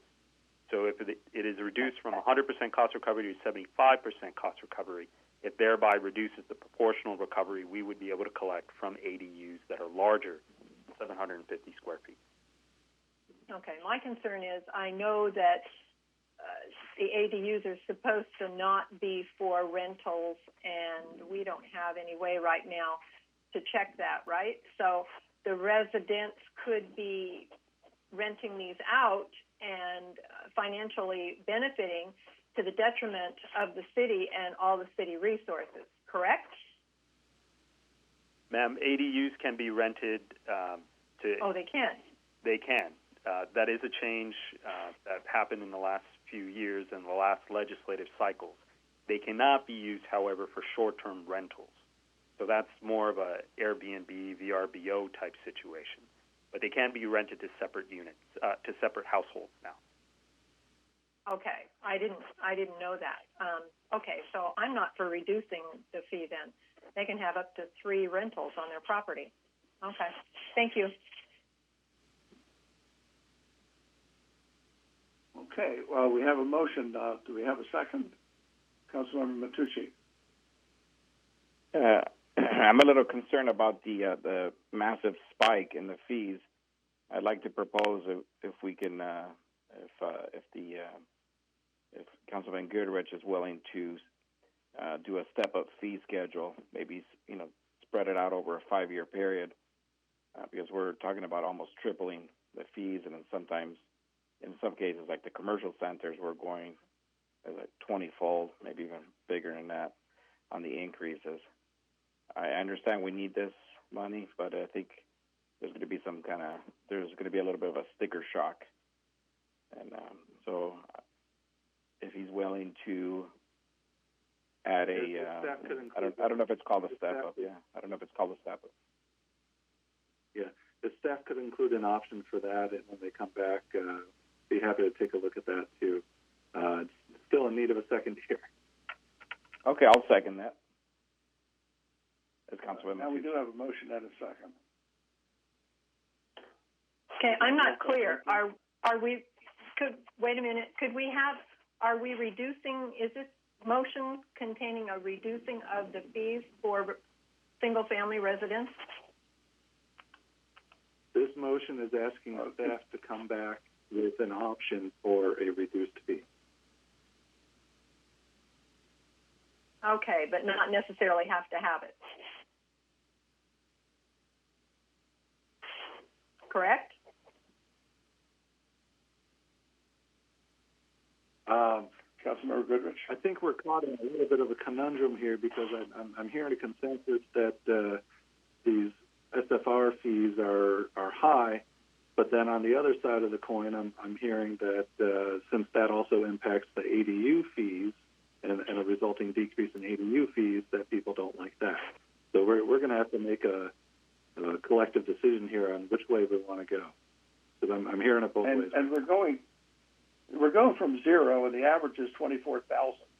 So in essence, we are 1/3 of the average for single-family residents.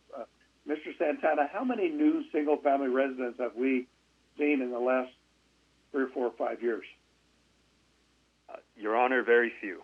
We're a built-out community. In most instances, they have been flag lot type developments where an existing large lot is going from 1 single-family residence to 3 or 4 single-family residences. And I could tell you that on a year-by-year basis, that's probably no more than 10 per year. Exactly.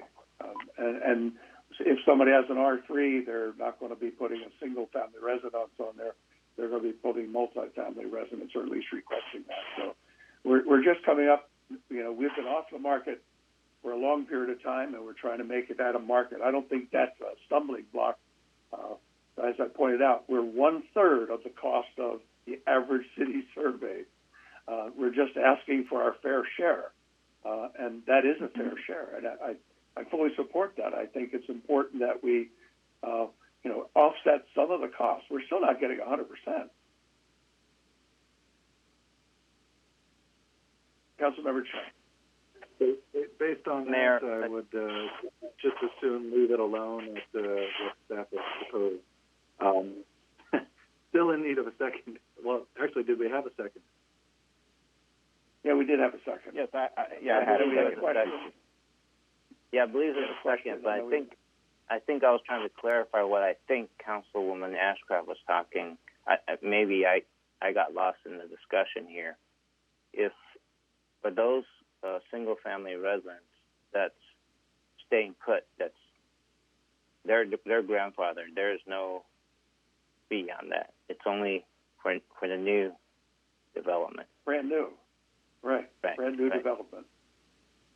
It's not if you're doing a remodel and putting a third bedroom or fourth bedroom or second story. This is when somebody has a lot and they want to build a single-family residence. Okay, is that clear? We do have a motion. We do have a second. Do we have any more questions? Well, question is... Oh, we do have a question. We're looking at with this motion, it's to come back with a reduced fee schedule, right? Mr. Goodrich? Council member?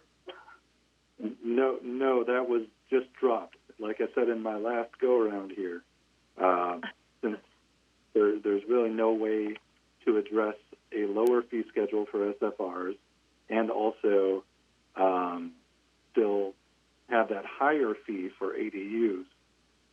That, along with the mayor's comment that we're 1/3 of what other comparable cities are at, I amended the motion to just leave it as staff proposed. Okay, thank you. I missed that part somehow. Thank you. Okay. You're including the step-up fee schedule option, right? Sorry. I'm sorry, I couldn't hear you. Yeah, no, I'm just saying we are still including the step-up fee schedule option just to explore.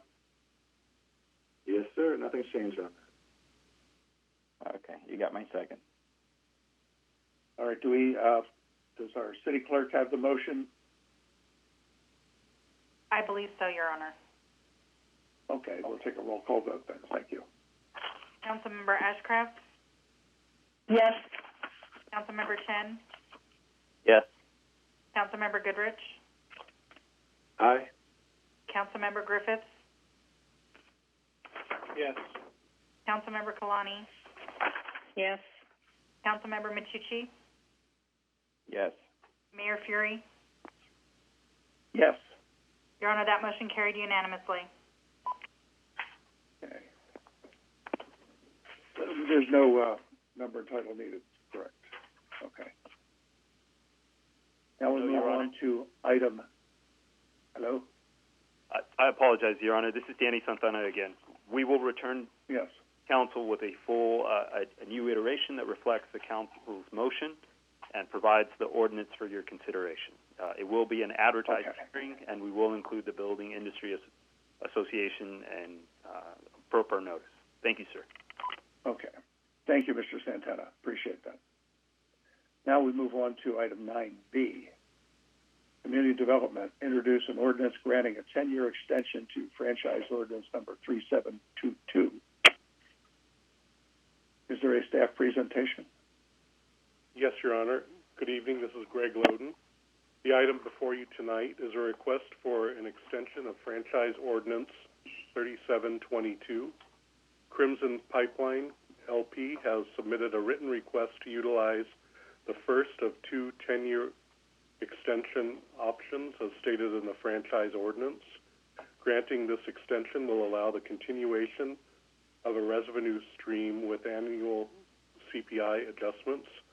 The 2019 annual revenue was approximately $8,200. This particular pipeline runs on Sepulveda from Western to Maple, then up Maple to the railroad tracks at Delamo, then along the railroad tracks to the city limits at 182nd Street.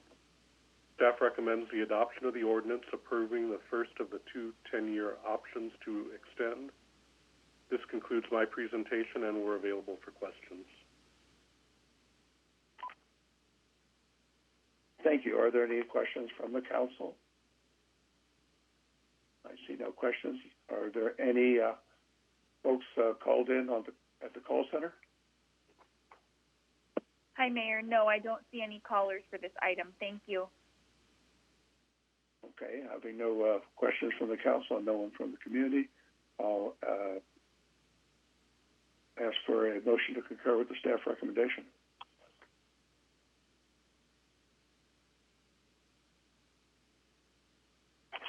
Mayor, Councilwoman. Go ahead. Good. I move to adopt ordinance as recommended by staff, ordinance 3722 for a 10-year extension of the franchise. I second. Councilwoman Ashcraft. Thank you. Have a roll call? Yes, Your Honor. Councilmember Ashcraft? Yes. Councilmember Chen? Yes. Councilmember Goodrich? Aye. Councilmember Griffiths? Yes. Councilmember Kalani? Yes. Councilmember Matucci? Yes. Mayor Fury? Yes. Your Honor, that motion carried unanimously. Thank you. Now we'll move on to item 9C. Your Honor, would you like a number and title? Oh, we did a number and title. I'm sorry. It wasn't on my script. Thank you. Your Honor, this is ordinance number 3869, an ordinance of the City Council of the City of Torrance, California, approving the first of the two 10-year extensions to franchise ordinance number 3722, granted to Crimson California Pipeline, LP, a California limited partnership to construct, lay, operate, test, maintain, use, repair, replace, move, change the size and number of, and remove or abandon in place a system of pipelines and appurtenances for the purpose of conducting, transporting, conveying, and carrying gas, oil, petroleum products, and water on, along, in, under, and across public streets, ways, alleys, and places within the City of Torrance. Mayor, I move to adopt ordinance 3869 and approve a ordinance summary for publication. I second. Thank you. Roll call vote. Councilmember Ashcraft? Yes. Councilmember Chen? Yes. Councilmember Goodrich? Aye. Councilmember Griffiths? Yes. Councilmember Kalani? Yes. Councilmember Matucci? Yes. Mayor Fury? Yes. Your Honor, that motion carried unanimously. Thank you. Now we will move on to item 9C. From Community Development to introduce an ordinance granting a 10-year extension to Franchise Ordinance 3723. Is there a staff presentation? Yes, Your Honor. Greg Loden, Community Development. This item is a request to extend Franchise Ordinance 3723. This is again for Crimson California Pipeline, and they've submitted a written request to utilize the first of the two 10-year options that exist in their existing ordinance. Granting this extension will allow the continuation of a revenue stream with annual CPI adjustments, and in 2019, this brought forward a fee of approximately $7,600. This particular pipeline runs from down Prairie from Redondo Beach Boulevard till it becomes Madrona, continues along Madrona to Sepulveda, then runs east along Sepulveda to approximately Juniper Avenue, and then south approximately down to Lomita Boulevard, over to the Lomita Tank Farm at Crenshaw and Lomita. Staff recommends the adoption of this ordinance, approving the first of the two 10-year time extensions to the ordinance. And this concludes staff's presentation, and we are available for questions. Thank you. Thank you, Mr. Loden. Are there any questions from the council? I see no hands risen. Is there anyone in the call center called in on item 9C as in Charlie? Hi, Mayor. No callers for this item. Thank you. Okay, if no one wishes to be heard, I'll take a motion to concur with staff recommendation.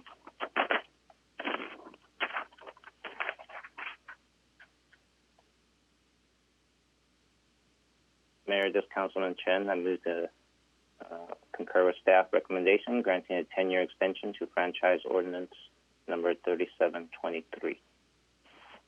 Thank you. Second? Councilman Griffith, second. We have a motion and a second. Can we have a roll call vote, please? Yes, Your Honor. Councilmember Ashcraft? Yes. Councilmember Chen? Yes. Councilmember Goodrich? Aye. Councilmember Griffiths? Yes. Councilmember Kalani? Yes. Councilmember Matucci? Yes. Mayor Fury? Yes. Your Honor, that motion carried unanimously. May we have a number and title, please?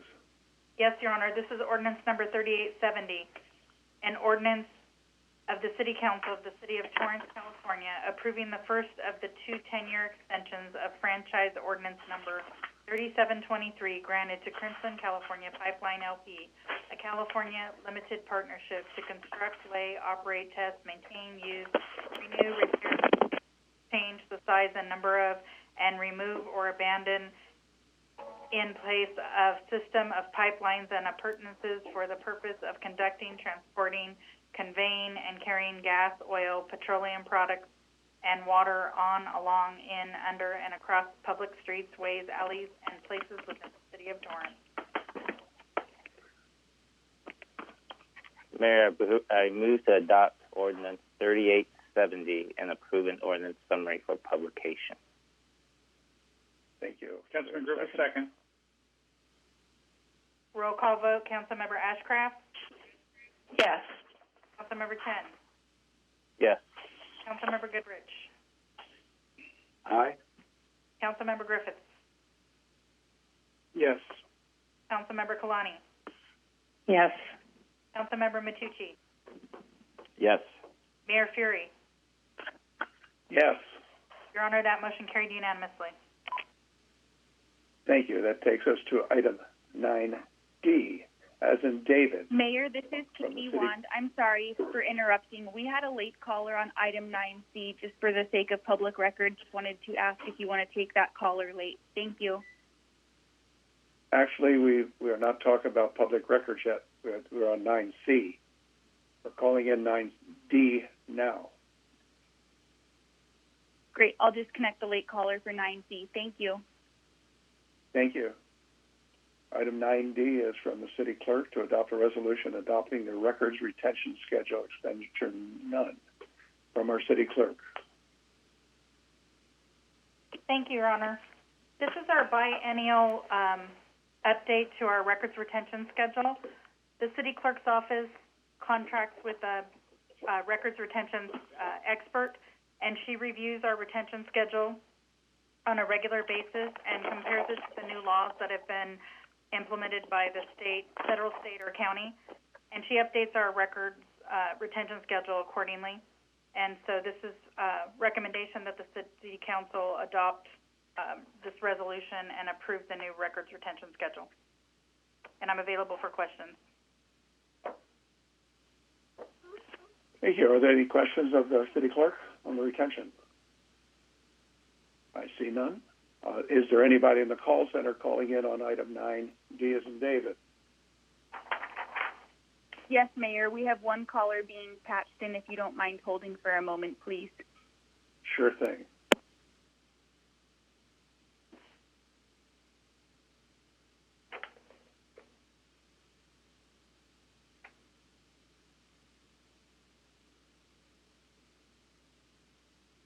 Andy, you are now unmuted. Can you please begin speaking? Hi, this is Andy. I missed the call. I was going to talk on 9C also, but I stick to 9D. It is very small information about when is this retention program should kick in and why at the first place, why you want to destroy all the information and all the documentation the city has, and why that presentation of this 9D item was so short. People don't even know what is it all about. I find a 268-page document here, what is lists all the documents you want to destroy. It is just unbelievable how we throw and destroy documents what is very important and could be important or part of history. We have a library. We have a historical society. Or I could store this information and this data for you. This is ridiculous. You guys, without question, jumping on this thing, destroying documents. Not one of you asked questions. Not one of you asked what documents we're going to destroy. Because you wanted to destroy the documents. You don't want the people. You don't want the future generations see that. The work you have done here in Torrance. And this is very un-American, that destroying records, destroying history. The communists did this. The communists burned books and the communists burned records because they were hiding the atrocities what they have done. I don't know what is the reason to getting rid of history and documentation and records, because it's very easy and very cheap to store these documents. You don't need even photocopies nowadays. You know, as Google, for a few dollars, they would store it for you. But no, you are destroying it, and nobody, not one of you, say a word. And we don't know about that. I don't know nothing about that. When is it going to be destroyed? What is it going to be destroyed exactly? Just you are destroying documents, but people never, ever going to see again. And that shows your purpose. And that shows you that you don't, shows us that you don't want to see us, what you are doing. I'm very upset with destroying documents. Not talking about any time I try to get a document, it's impossible to get a document as it is. I'm still waiting for it, how much the Christmas Day parade cost the taxpayer citizens, besides the $55,000 police officers fee. I still couldn't get that. Mayor, that caller was disconnected because his time was up, and I do not see any other callers on the line for this item. Thank you. Your Honor, this is Patrick Sullivan, the City Attorney. If I could, just briefly, I'd like to stand up for the City Clerk. That gentleman's statements are just false.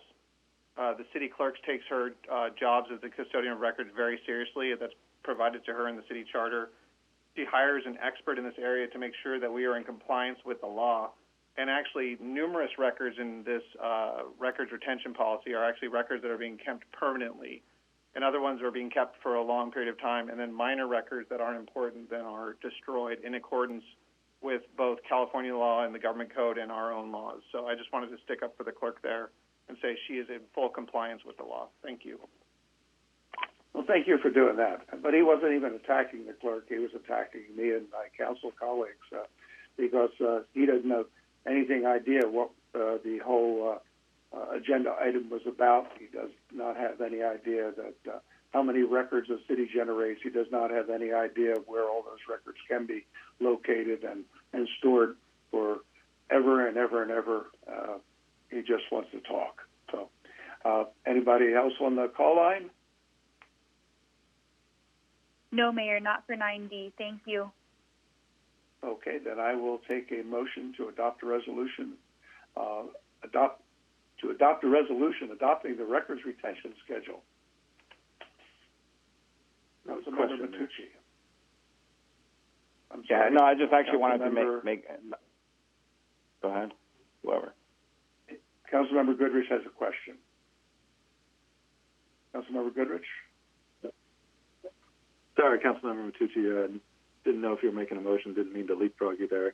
I just had a question for the city clerk in regard to email retention. It's item CW-010.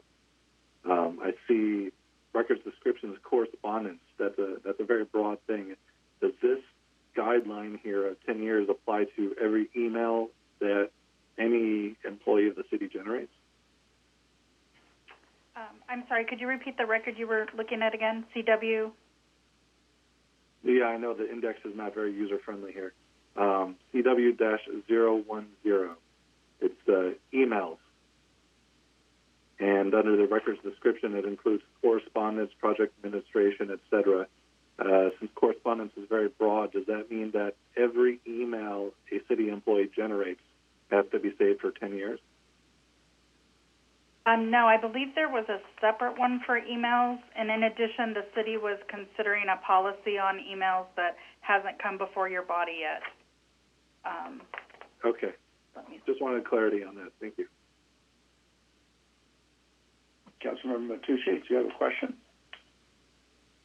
Yeah, a question and a comment, I guess. A question about, obviously, as the city attorney said, we're doing everything by the book, at least with this in this case. And I also want to commend Rebecca Perea, our city clerk. She's really brought a lot of the record keeping into the 21st century. So I really appreciate her efforts. And I believe also we're scanning, right? We're getting rid of the paper files and scanning and indexing, so to make those PDF files searchable, so we don't have to manually search. Is that correct, Rebecca? Yes, that is correct, Council Member. We are working to get the permanent records into Laserfish, and we're hoping to open the public portal this year. Currently, we have almost all the city's ordinances, which are permanent. In the system, we've started working on the resolutions and the city council minutes as well. And just to let you know, even though those are permanent and scanned into Laserfish, those particular documents also need to be maintained in paper. But once we get some of our other records in the Laserfish, we will be able to destroy the paper copies and rely on the electronic version as our original. Yeah, and I mean, I see the amount of paper that goes through the city, and just in the last 2 years. So I can't even imagine over 100 years of everything.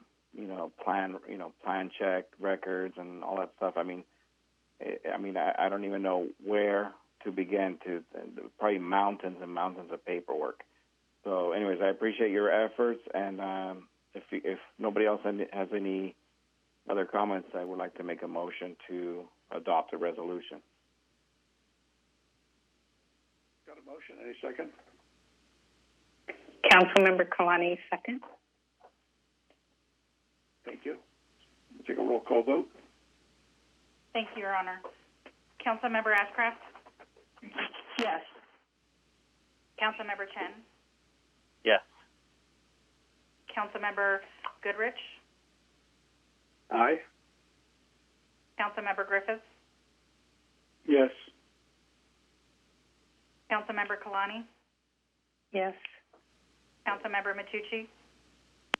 Yes. Mayor Fury? Yes. Your Honor, that motion carried unanimously. Thank you. May we have a number and title? Yes, Your Honor. This is resolution number 2020-35, a resolution of the City Council of the City of Torrance, California, adopting a records retention schedule, authorizing destruction of certain city records, and repealing resolution number 2017-41. Move to adopt resolution 2020-35. Second. Roll call vote. Councilmember Ashcraft? Yes. Councilmember Chen? Yes. Councilmember Goodrich? Aye. Councilmember Griffiths? Yes. Councilmember Kalani? Yes. Councilmember Matucci? Yes. Mayor Fury? Yes. Your Honor, that motion carried unanimously. Thank you. At this time, we're going to take our 9 o'clock break, 5 or 10 minutes, and then we will come back into session before the next item.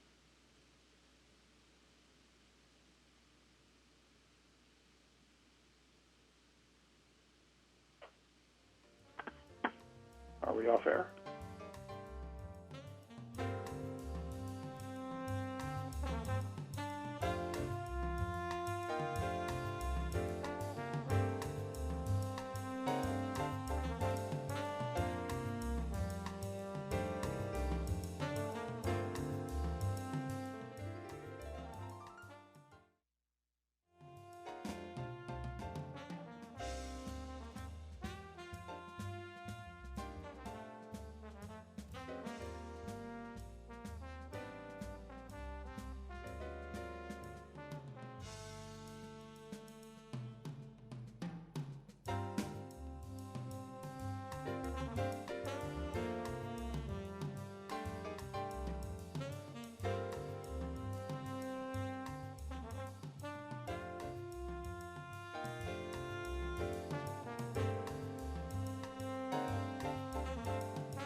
Mayor, I believe that you're muted. Thank you. Now we'll move on to item 9E as in Edward. But if there are any members of the public who wish to speak under item 9E, we will I suggest that you start calling now. The number is 310-618-2404, and they will queue you up accordingly.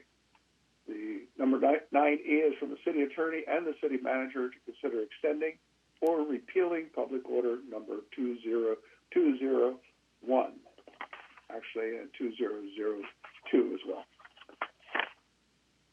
From staff. Yes, Your Honor. Patrick Sullivan, City Attorney. I would like to note, as the City Manager pointed out earlier in the meeting, there are two supplementals on this item, one that was issued on Monday and one that was issued this afternoon at 4 o'clock at the cutoff for public comment emails. Again, this item, as you noted, is a decision for the Council to decide whether to extend or repeal Public Order number 2020-1. The original order was issued by the City Manager on March 16th, 2020. It was later ratified that same day by the City Council. And then on March 24th, the City Council extended Public Order 2020-1 through May 31st, 2020, to make it sync up with the Governor's order that dealt with evictions at the same time.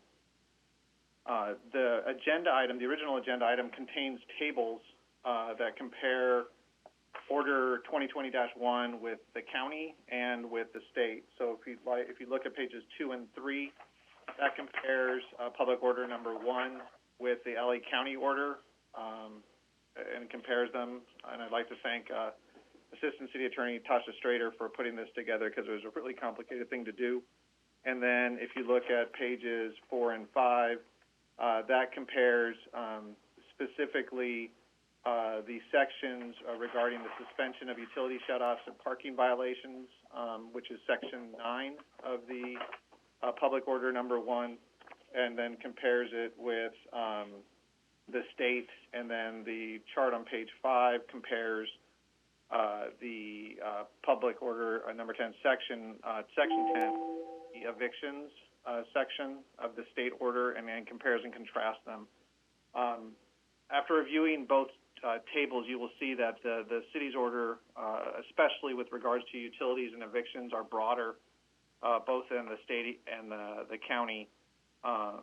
If the city were to choose to repeal Public Order number 2020-1 in its entirety, we would be left with the county health order for sections essentially 1 through 8 of the existing Public Order number 2020-1.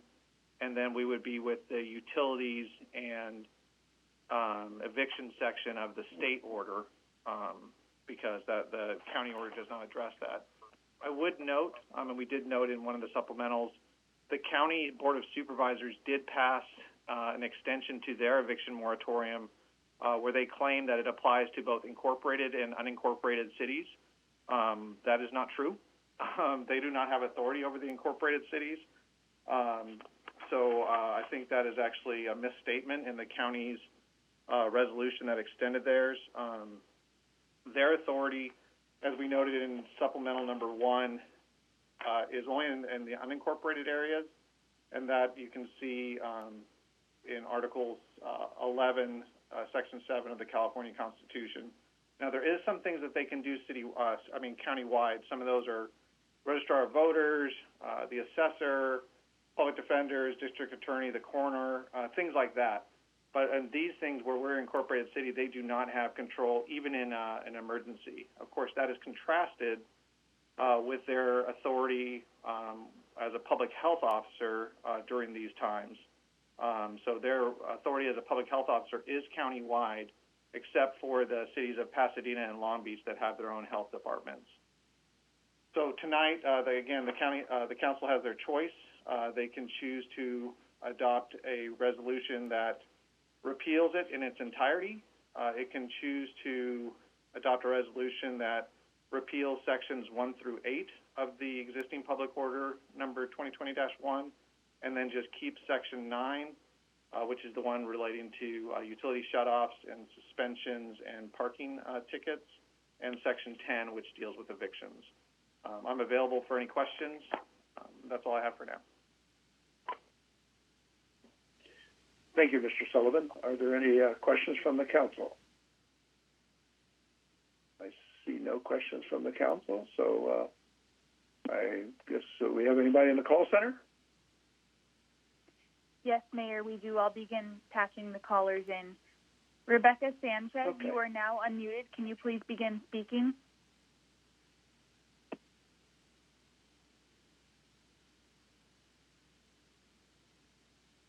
Rebecca, are you still on the line? I believe she disconnected, Mayor. I'll move to the next caller. Marty, you are now unmuted. Can you please begin speaking? Hello, Mayor and council members. This is Marty J. Can you hear me? Yes, we can. We can hear you, ma'am. Thank you. Yes, I want to thank the mayor and all the council members for a lot of the things that you said this evening. I took a lot of notes, and what I took away from the things that you mentioned earlier in regards to the state of what's going on and the businesses in our community, the members, there's really so much here to consider. But what I heard from all of you is that you seem very unanimous in wanting to move forward, and you seem united in that, and I do appreciate that. It wasn't something that I necessarily heard a couple weeks ago, but this, like everything, is just changing so quickly, and information changes. And I appreciate also just hearing how well the numbers are doing in our city. And I think, having said that, that's my main concern, is that I'm a household of 6 between my husband and I and our 4 kids. We have 2 adult children, and one had to come home early from college, and while he got hired right away, he was just laid off today. Another adult child, 20, was starting his first job, and it was his first full-time job, and he was laid off the day that we went into the stay-at-home order. I was also hired. We're new to this city as of last fall, coming from another county, and I had to not take that job because of I have my 2 younger kids that needed to be homeschooled. It's had a really devastating financial effect on our family. And while we're not business owners, we use Torrance businesses and restaurants, and we just really are encouraging the city to go ahead and move forward. And I appreciate the idea of taking action at this point, because you all are united. I am in healthcare, and I would have liked to have been helping patients, but my number one priority is my family, and their financial needs and my financial needs are our priority. Having said that, the people that I continue to know and associate with in healthcare, the hospitals are not overwhelmed, they're underwhelmed. And we have all done our part, and we have all helped keep the curve low, and our numbers, thankfully, are so much lower than what they could have been. And so I really do encourage that at this time we take action. I appreciate the words. Mayor, that caller was disconnected because her 3 minutes were up. I'll move on to the next caller. Andy, you are now unmuted. Can you please begin speaking? Hello, everyone. First, I just would like to tell the mayor I know what I'm talking about, because the item I'm going to talk about here is the extension or repealing of Public Order number 2020. So obviously I know what I'm talking about, and don't you ever talk down to me like that. I'm not stupid. I have an accent, sir. Now back to this item. I just would like to report to you, Dictator Putin of the big great Russia repealed every order, and people back to work, going back to work, and living their life. Okay, that's Russia, and that's a dictator, Putin, but he knows what he's talking about. So I would recommend that open up the businesses as much as possible. I know there is a COVID virus, and I know we have to social distancing, but Mr. Mayor, if they can social distance at the Torrance Farmers Market, what you were celebrated, you let the Torrance Market go back to work after a week. Now, how come other businesses on the same principle cannot operate, cannot open up? Every business should open up with distancing, with masks, and cleaning equipment like disinfectant and hand sanitizer and hand sanitizer stations. People gonna need jobs to pay taxes so they can pay your salaries. You're gonna be in big trouble telling the police officers they cannot make the $300,000 paychecks a year as they do right now. You have to explain it. You won't have money for the firefighters to get paid $200,000, $300,000, $500,000 a year. You're gonna have to explain it to Mr. Jackson. Why don't you able to pay his almost $500,000 yearly income? That's what you have to thinking about, Mr. Mayor, not telling me I don't know what I'm talking about. I know exactly what I'm talking about. I'm envy. I know what I'm talking about. And don't you ever say that I don't know what I'm talking about. I know how you've been elected to mayor at the first place. You are a criminal who wasn't prosecuted for it. You committed a misdemeanor, and then you throw your own son under the bus. I know what I'm talking about. And I gave my advice or opinion to this matter, repealing or sustaining this order. So don't you ever tell me I don't know what I'm talking about. Consider expanding or repealing Public Order number 2020-1. I'm not on drugs, Mr. Mayor. I know what I'm talking about. Thank you for letting me comment. Good luck. Oh.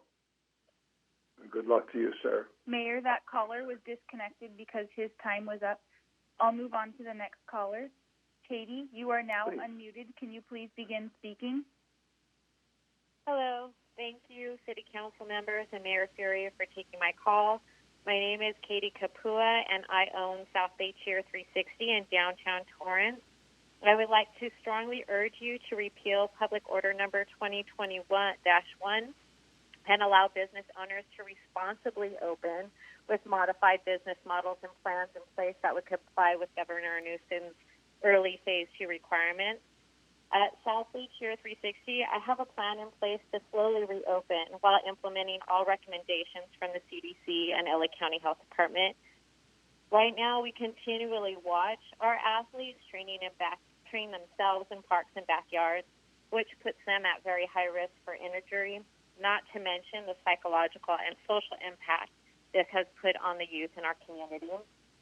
We are confident we can reopen and modify our business to keep students safe while starting the process of recovering revenue from the economic hardship caused by Public Order 2020-1.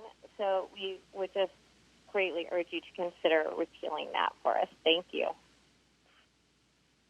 Thank you, Katie. Could I ask a question of our city attorney? Yes, Your Honor. Repealing of Public Order number 2020-1, will that have any force and effect on the business that the young lady who was just speaking? No, Your Honor. Gymnasium-type workout. No, Your Honor. LA County's safer-at-home order would still be in place, as well as the governor's stay-at-home order. Yes, and it's unfortunate. I think a lot of people got miscommunication that any effort that we do tonight on Public Order number 2020-1 will reopen our city, and that's unfortunately not factually correct. As City Attorney Sullivan pointed out, the Los Angeles County Public Health Department has made rules, and the state of California has also made an order, and the ones that are compliant. We're removing these because they are duplicative in most instances and even less restrictive than some of the other orders that were made. In fact, some are more restrictive, I guess, but we've determined, or we may determine tonight, that these orders are not necessary. But I just wanted to make that clear to the public. People are calling in saying, take this away and I'll be able to open up. That's actually not true. I'm sorry about that, but it's the Los Angeles County Department of Public Health that holds that key to open up.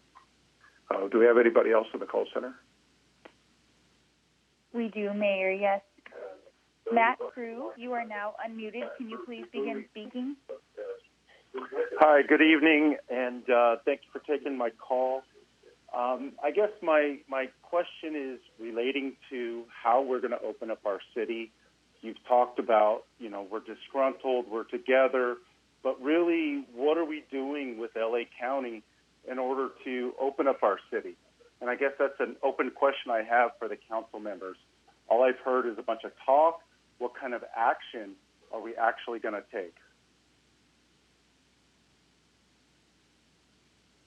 Thank you, sir. Are you going to answer my question?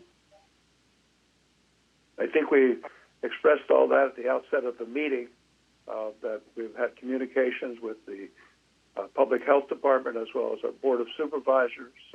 We've made numerous telephone calls. We've sent letters in. We're asking our supervisor, along with the other boards of supervisors, to ask the state of California to give us a waiver process that a city can carve out.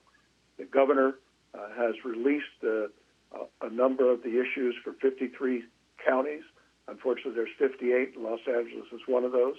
And Los Angeles Public Health, as I mentioned just a few moments ago, they have the public health orders that override anything that we do within our city. What are we doing to help?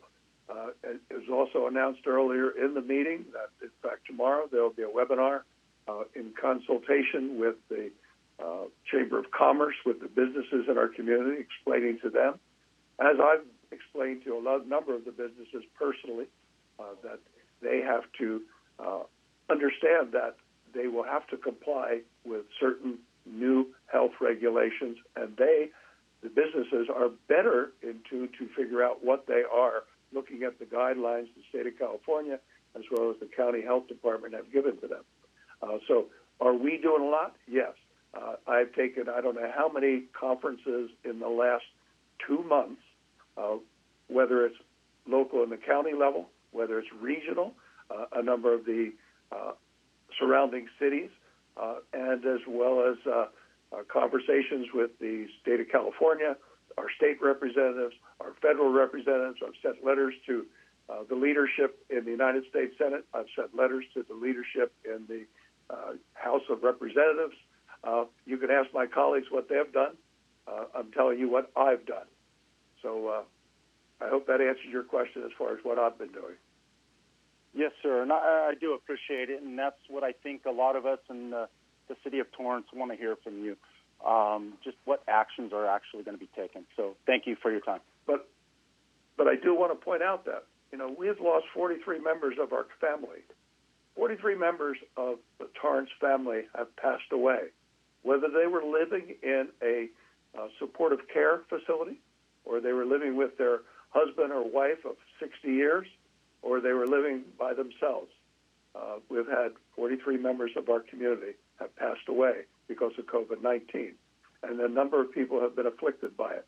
We have a firefighter engineer who is fighting for his life in a hospital in Orange County because he has COVID-19 and the effects of that. So we have to look at the science. We have to talk to the medical professionals. And we do have to go with the guidance of the state of California as well as the Public Health Department of the County of Los Angeles, who has overall control of health issues in the County of Los Angeles, except for Pasadena and Long Beach, who have their own public health departments. Anybody else on the call center? Yes, Mayor. David Epperly, you are now unmuted. Can you please begin speaking? Yes. Hello, everyone. This is kind of a question for the city attorney. Are there currently... Sir, you have to ask the questions to the council. And if we I'm sorry. Okay. Well, thank you. Then is there a precedent set with the current existing ordinance that is less restrictive than the, shall we say, parent of LA County and the state? Are there any current restrictions because of the order in which the ordinance was issued relative to the orders from the state and the county? Are there any things that are currently less restrictive? No, we actually cannot make an order less restrictive than the county or less restrictive than the state. We can make orders more restrictive, but we cannot make orders less restrictive. But I'll check and make sure with our city attorney, Mr. Sullivan. Is that a correct statement that I made? Yes, Your Honor, you're correct. We cannot be less restrictive than the state or county. And most of Public Order number 2020-1, if you look at the chart, the tables on pages 2 and 3 and 4 and 5, in most cases, actually ours was a little more restrictive on like certain requirements like sanitation, hand washing, masks, and things like that. Okay, yeah. So my general feeling, of course, you probably heard from me before, is we probably want to do as much as we can to open up. And I will add the one caveat is that the data that I've looked at indicates that indoor transmission is not only more likely to cause transmission, but also it is also more likely to result in a more severe case. So in those cases, it's per some emails that I've sent and per the reallycorrect.com website, there's some recommendations in terms of timetable, how long you're in an area with somebody, and indoor, and distances and wearing masks, and those sorts of things are discussed there. So I guess my recommendation is that we try to minimize health hazards by encouraging people to wear masks in indoor settings, and I think that will help us continue to alleviate severe cases and transmission in general. And certainly we want to do that with high-risk communities, is encourage wearing masks. So indoor. Mayor, that caller was disconnected because his 3 minutes was up. I'll move on to the next caller. Thank you. Michelle, you are now unmuted. Can you please begin speaking? Michelle Gravette. Yes, hello. How is everybody today? I thank everybody, Your Honor, and Councilman. I wanted to know if you could take into consideration, I have heard all of your answers, and I appreciate them because of the law and the county and the state and all that stuff, but nobody from with our country, our state, or our city has mentioned anything about opening up funeral homes, doing distancing with masks on, and, you know, because they're only allowing 10 people, and they have like 50 people in their family, and not including the other loved ones and friends. And I just think it's really sad for a lot of people, which you've probably known of some people that have passed away. There's only 10 allowed, but nobody mentions that. And we could do social distancing outside the door 6 feet away with everybody with their masks on and go in individually to say goodbye to their loved ones. And it's just something that I wondered if you, because you guys say that you talk to and send different things to different people. So I was wondering if that could be mentioned, because I never hear of that for anybody mentioning it. And I was wondering if you could please take that into consideration with mentioning it. Thank you so much. Thank you. And I know the industry has been lobbying very heavily to allow that to occur within safe guidelines. It's a heartbreaking situation. Councilwoman Kalani has firsthand knowledge of that. That is her profession. She works in that industry, and she's seen the heartbreak firsthand. And it's a terrible thing that we're dealing with. It's just every industry, it impacts us all. And, we think of the easy things, and it's not easy. It's a heartbreaking thing where children graduate from high school this year and didn't have a prom. They're not going to have a graduation. I know there's still some there's still some hope to do it, but, I just saw the letter from the superintendent, and he's thinking August 10th is the deadline now. And, we'll be opening school for the next school year, getting ready for that, and those people who did graduate will be off going to school, and they're not going to be interested in graduation. But it's heartbreaking to lose someone, and even double heartbreak if you lose someone to COVID-19. You can't visit them in the hospital, then you can't even visit them in the funeral, and the funeral directors have to handle it. It's a very sad situation that we're in, and that's why it hurts absolutely everybody. The emotions, it hurts the pocketbooks, it hurts our ability to communicate and interact with other people is painful for a number of us. So I guess we better take the next call. We could be here all night. Thank you, Mayor. Jill Carlton, you are now unmuted. Can you please begin speaking? Good evening, Mr. Mayor, City Council members, and city staff. I'm Jill Carlton, owner of Everybody's Pilates in Old Torrance.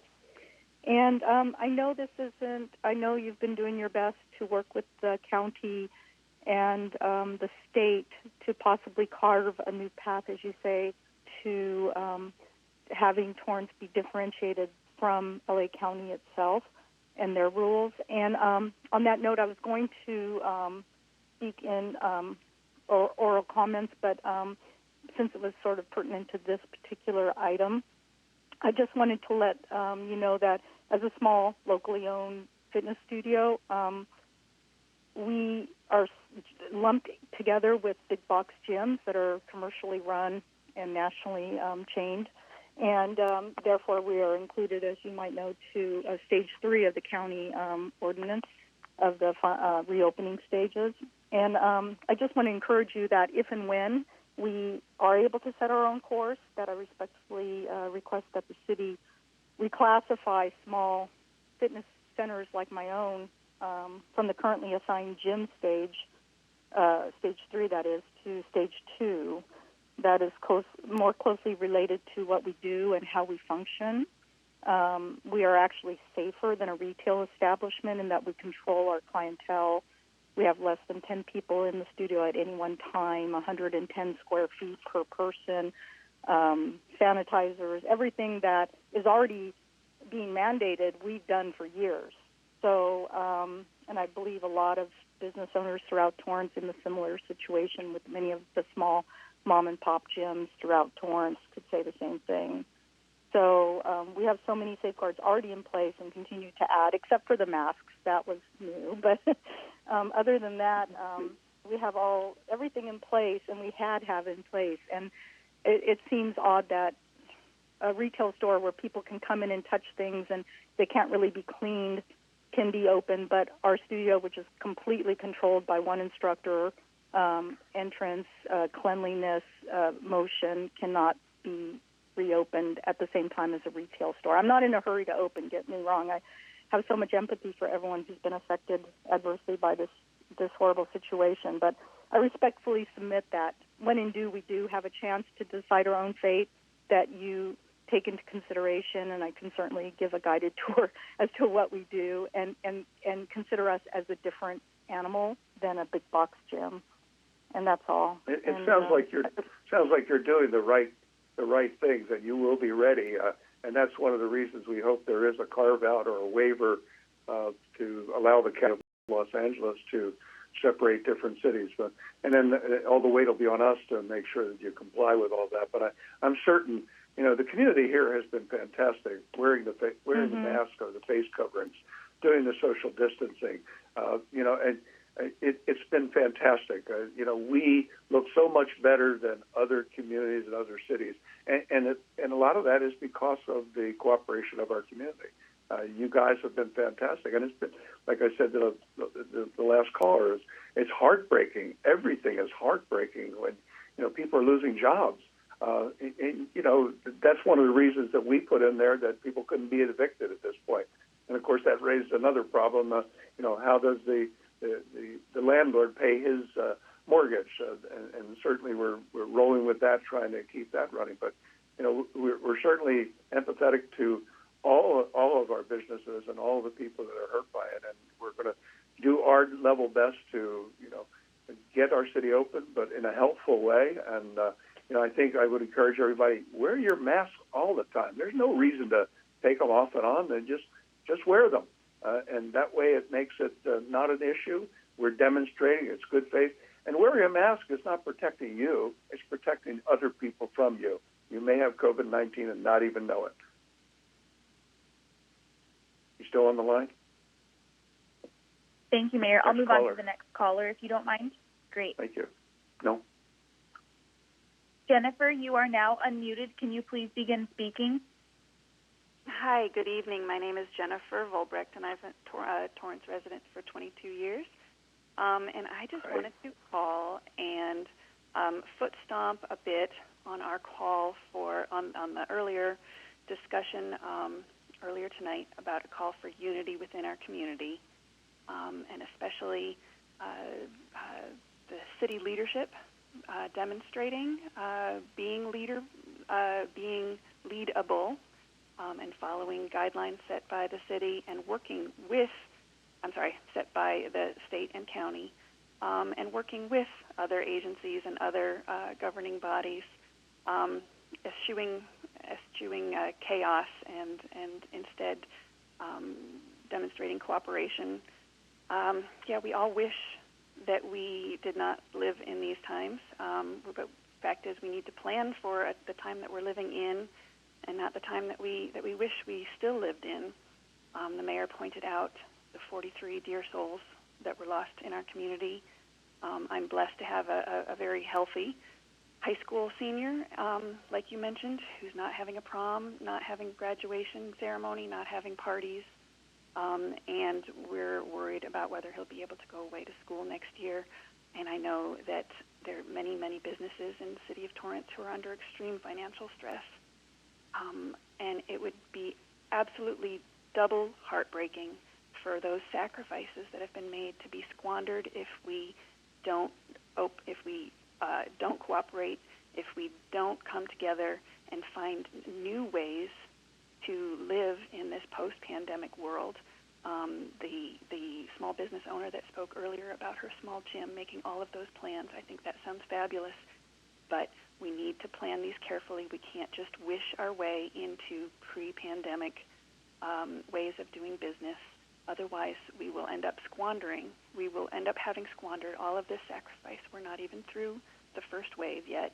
We're going to be hit. All the experts, many, many experts believe that we're going to be hit with a second wave. So we need to double down on our cooperation and double down with working together and redefining what our community wants to look like going forward from here. Mentioning wearing masks, protecting other people from me. One of the most heartbreaking things I can think of would be if I accidentally transmitted this disease to somebody else because I didn't know that I had it. I say masks we wear because we care, and promoting social distancing, promoting things that bring us together as a community and show each other that we're taking care of each other. Mayor, that caller was disconnected because her 3 minutes were up. Michelle Eschman, you are now unmuted. Can you please begin speaking? Hi, is that me? That's you.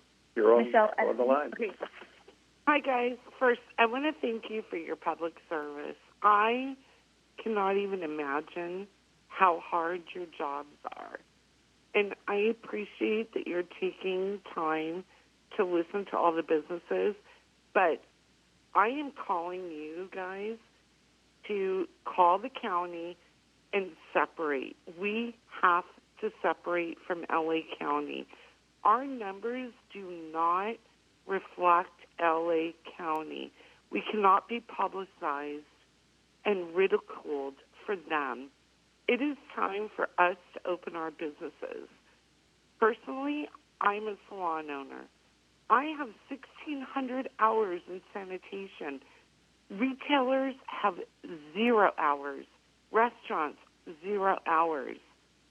We have to open our economy. We cannot be clumped with LA County. And again, I thank you for your time, but it's time for us to stand up, take a stance, and open some industries.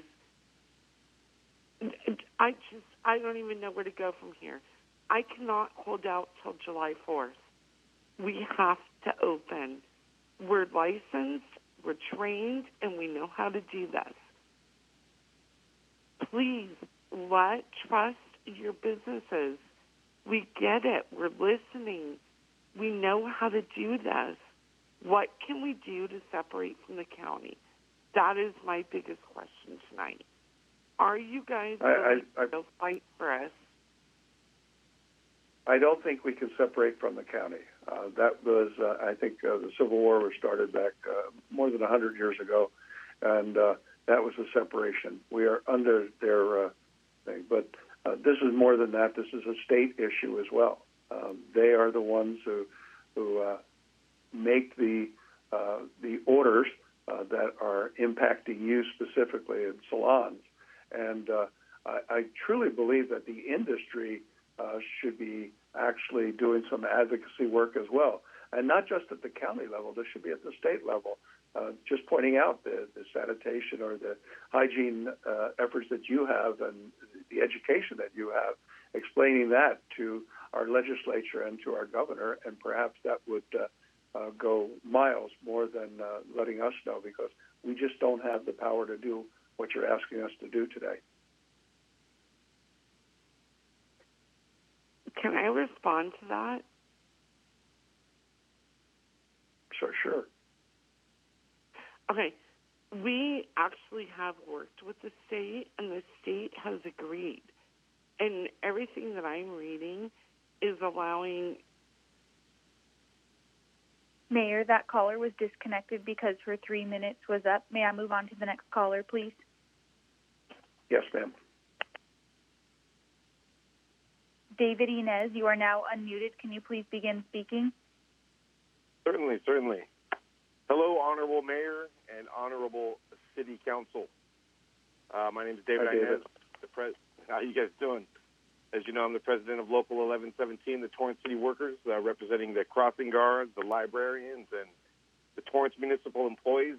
Of course, we're interested in opening up the city because we want the city to succeed.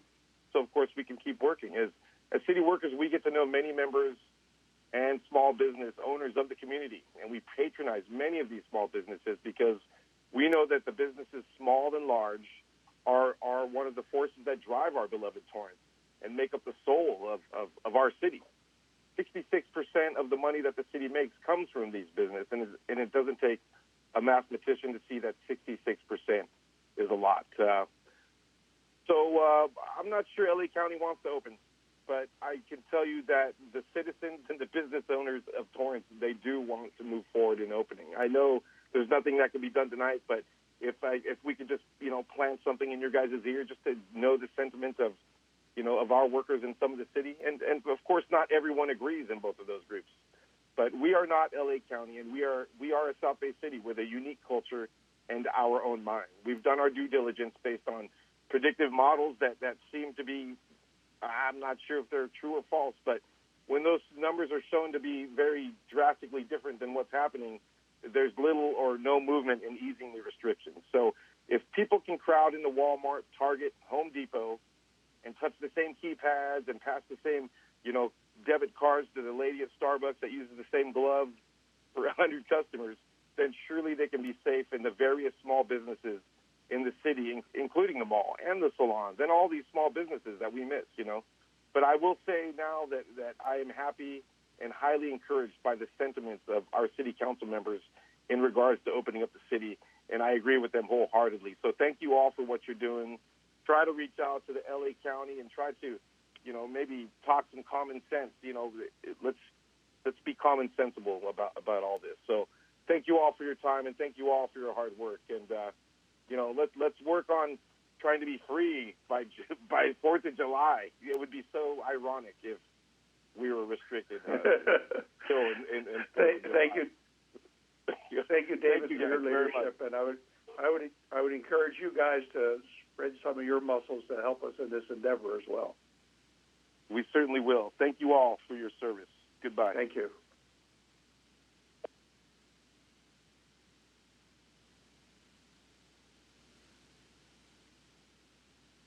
Arthur Schopper, you are now unmuted. Can you please begin speaking? Thank you, Torrance City Council. This is Arthur Schopper. It was good to hear from David Inez. It's so important to hear from the other small business owners in the community. I've heard a lot of discussion about the chain of command and how there are certain agencies that are over the city, and yet there's a recognition that the city and the city council has a better feel of what the city businesses and the residents need than we see at the county and the state level, and there's been a conflict that's emerged between the governor and even the county. I recognize, respect, and I'm very grateful for every member of this council communicating extensively with county officials, state officials, and even federal officials, and I appreciate that. And it just seems to me, I think that Mr. Inez's point is well taken. It seems that the county has, the impetus just isn't there. And I think it's important to recognize that the highest authority isn't any one elected official. It's our federal and our state constitutions. And we have seen these orders were issued based on the pretext of ensuring that our hospitals were not overrun because of COVID-19 cases. We have seen that they are underutilized. So right away, the very pretext for these orders is in question, okay? And I pointed out that there seems to be a constitutional issue regarding the extension of the order that the governor issued. We've seen in the state of Oregon that the state order was declared null and void because that governor didn't follow the law. Furthermore, we have seen police officers in other states, they don't enforce this. They don't enforce these orders because they're not laws. The city does have the authority to issue, and all businesses are essential resolution, as other cities and counties have in the state of California. Some may counter that those jurisdictions are far more rural and less populated. However, keeping in mind that Riverside County is also a population center here in Southern California, and the sheriff declared that he will uphold the Constitution and not just orders. These arguments are just not acceptable. The city can and should take the lead in this county. Start making the carve-out now. We have the authority for the United States Constitution and the state constitution. These arguments about we just have to wait and go with phases is just not acceptable. Newport Beach took some action to declare that they would not comply with the governor's order to shut the beach down. Huntington Beach also looked at declaring all businesses as essential. This chain of command should be respected, but the chain of command has to abide by constitutional strictures as well. And we've seen the county and the state exceed those strictures. I mean, that's even happened. I mean, you see it in the second supplemental that was issued by the staff when the Board of Supervisors wanted to extend the rent moratoria. And by the way, I think that what the city put in place, that it should only be 6 months, not a year, I think that should be respected. Landlords have to put food on the table. Mayor, that caller was disconnected because his time was up. I'm showing that we have one more caller on the line for this item. Thank you. Rebecca Sanchez, you are now unmuted. Can you please begin speaking? Yes, thank you so much for taking my call. Thank you, Mayor and City Council members, for doing so much hard work over these past few months especially. It's definitely appreciated, and it's not going unnoticed. I just wanted to maybe reiterate a bit of what the previous caller was speaking about. A couple of things is that I think we all know that Governor Newsom's state of emergency should have expired after the 60 days. He's now working under illegal orders. He made his first statement on March 4th to declare a state of emergency.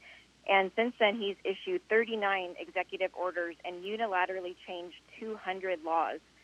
And I don't think that it's a wise choice for us to continue to say, oh, we just have to follow the governor's orders and we just have to follow the county supervisor's orders or Dr. Ferrer's orders anymore. I encourage you guys to make a stand. I know it's hard. I know a lot of citizens, residents of Torrance, are calling and writing emails and writing letters, but you guys ultimately have a lot more clout and a lot more say than we do. And we need your help to stand, and we will back you. We will do whatever it takes to help you guys stand in this type of situation. But I really do want to encourage you to not wait any longer. Our businesses can't do it. And I know that it was mentioned at the beginning of the meeting that 43 of our residents have passed away. But let me just remind you all that we are having probably more than that in suicides because of the mental health status of our residents. My husband's a first responder, a firefighter in this area, and there has been a spike in suicides and suicide attempts in the last couple of months alone. So worrying about more cases at this point seems null and void. It really is a matter of mental health and financial health of our community. And I really just want to encourage you guys to stand up and say no to the county officials and say no to our governor, and we will back you 100%. Thank you so much for hearing me and taking the time. I know this is a long night for you all. But again, we are backing you as a community, and I know for myself and my family, we are praying for you guys to make the right decisions. Thank you so much. Thank you, ma'am. Anybody else on the call center? Hi, Mayor. No, I don't see any other callers on the line at this time. Thank you.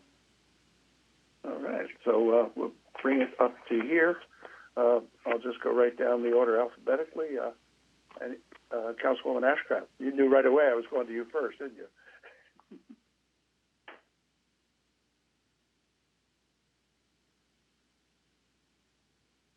Sorry, I had to unmute. You're asking me my opinion. I go to work tomorrow. No, I think we need to do a healthy balance of health and economy. We're not going to solve that tonight. We're not going to go to work tomorrow. But I think we're all in accordance with the majority of these callers. And we know how the community feels. We know what needs to be done. We know there's a criteria. We know that there's a new normal. It's not going to be normal as we knew it before. It's going to be new. But I think we've been doing a good job, and I think we as a council agree that the community of Torrance understands. They follow guidelines, wearing masks, distancing, and when businesses do open, and when we look at restaurants opening, we have to give them a lead time. They have to know to order food. There are lots of little things that go with these opening of businesses that it was sure easy to shut everything down. All you have to do is say nobody can open tomorrow. But it's a difficult thing to bring back these businesses, and we need to be mindful of that. And I know that there is a healthy balance for health and safety, and we can do it in Torrance. Thank you. That's all. Councilmember Chen? Thank you, Mayor. I will do my best to be brief and continue from item 6A. I think I mentioned. So last week, I thank staff for sending out the letter to Dr. Ferrer asking if City of Torrance can move ahead with our internal detailed plans of Stage 2. As of today, I believe there has been no response by Dr. Ferrer yet. What I like to do is, with the concurrence of the council, ask the staff to follow up and see if we can set up a meeting between our staff and any members of the council. I definitely would like to be involved with the respective contacts at the county and the state level to have a conversation or a net meeting like this and really share our data, the 43 deaths, and how we are in control of our city in terms of the proper hygiene, that our data with our hospital, that we have sufficient capacity to surge.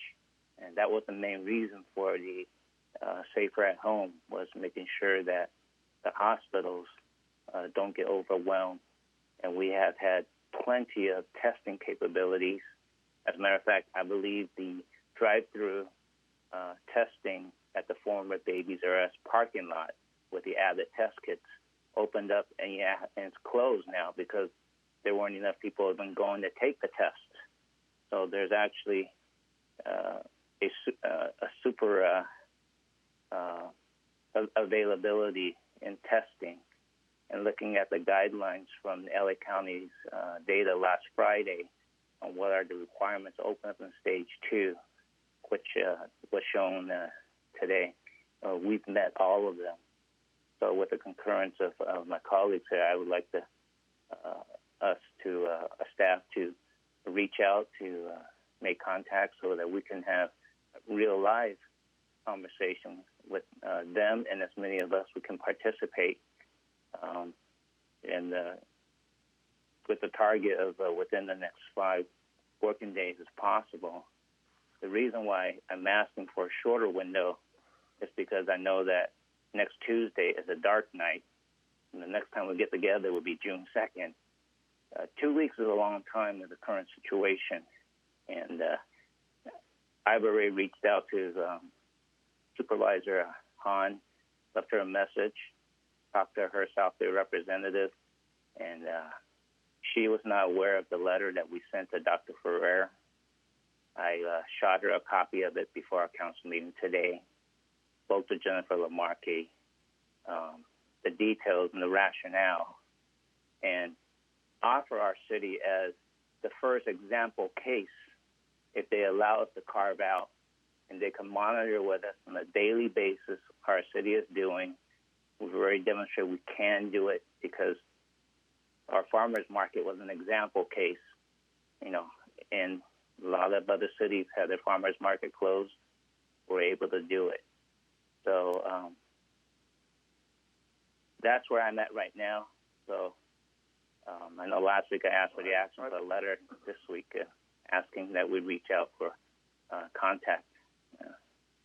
Well, I think you're doing the outreach, and that's the most important thing. I know you're a little under 2 years with this, but you get more reaction to an elected official contacting another elected official or even a bureaucrat than you do having staff do it.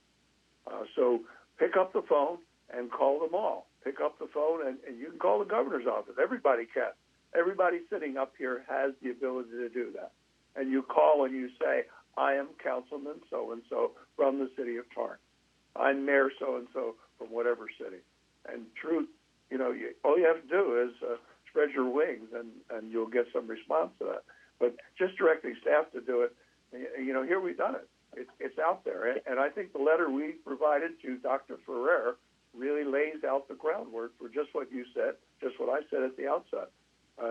We have the ability, but again, we have to go back on the other side, and people have to remember to respect the virus. We have to continue the social distancing. We have to continue the masking or face covering. We have to continue to abide by the hygiene issues. And we can help our businesses open up by guiding them that way. But I encourage you to contact. You don't have to call me to do it. You can do it yourself. Well, actually, you're right, Mayor, and I have. This is, you have. Contact. I appreciate that. Asking the staff was part of the coordination I had with staff and the city attorney today. That that's another thing we all either go at all angles. The community will contact. We each contact. But I think at some point, the face to face and really share, because sometimes they don't know.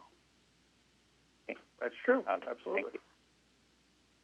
Thank you. Councilmember Goodrich.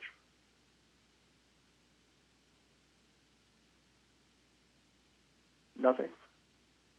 Councilmember Griffith. Thank you, Mayor. Oh, where to begin? Councilwoman Ashcraft mentioned balance, and that's something I had written in my notes here, is that we need to find balance. And I want to remind anyone who says that we can't go back to normal. I don't think anyone here is asking for us to go back to normal. I think what we're trying to do is to come up with a balance between the risk of dying from COVID-19 and the risk of financial ruin, mental health problems, addictions, suicides, and other problems, that financial ruin, loss of businesses, so many negative things that are happening in our economy and to our city. Our city is going financially down the tubes as a result of this, and I don't want to see that continue, and I see absolutely no reason. Our staff has worked so hard to put together comprehensive business plans to reopen under proper social distancing and all the proper rules and regulations that we could possibly do to try to carry on business in a new world of social distancing and disinfecting and minimizing crowds. And I just don't know what else to do. I sent, at the request and the council concurrence on May 5th, a letter to our county representatives with no response. George Chen did the same thing last week to no response. We can call and beat ourselves on the head. I don't know that it's going to make a bit of difference. And I think we need to take stronger action to get our city open. We have all the pieces in place. In most cases, obviously there's some businesses that'll be much more challenging, theaters and other high gathering points. But there are so many businesses that I think we could be opening very responsibly this week. And I see no reason why we don't, except for the fact that the county's telling us that we can't because the county's numbers are bad. And I'm beyond words as to what we should be doing. And I agree with all these callers to say we can't let ourselves go into financial ruin. We can't let all these negative things that are happening. We take a risk every day we get in our car and drive on the street. We cannot expect to not have any deaths. It's just not realistic. People die every single day. And it's unfortunate, but we can't kill the rest of the world, not maybe through death, but through all these other negative financial means, by not moving us forward and trying to find a happy balance. So I'll be in support of any motion to help move our city forward. If it takes a vote of our council to say, let's open our business in defiance of the county with the proper social distancing and other things, I am 100% to supportive of that.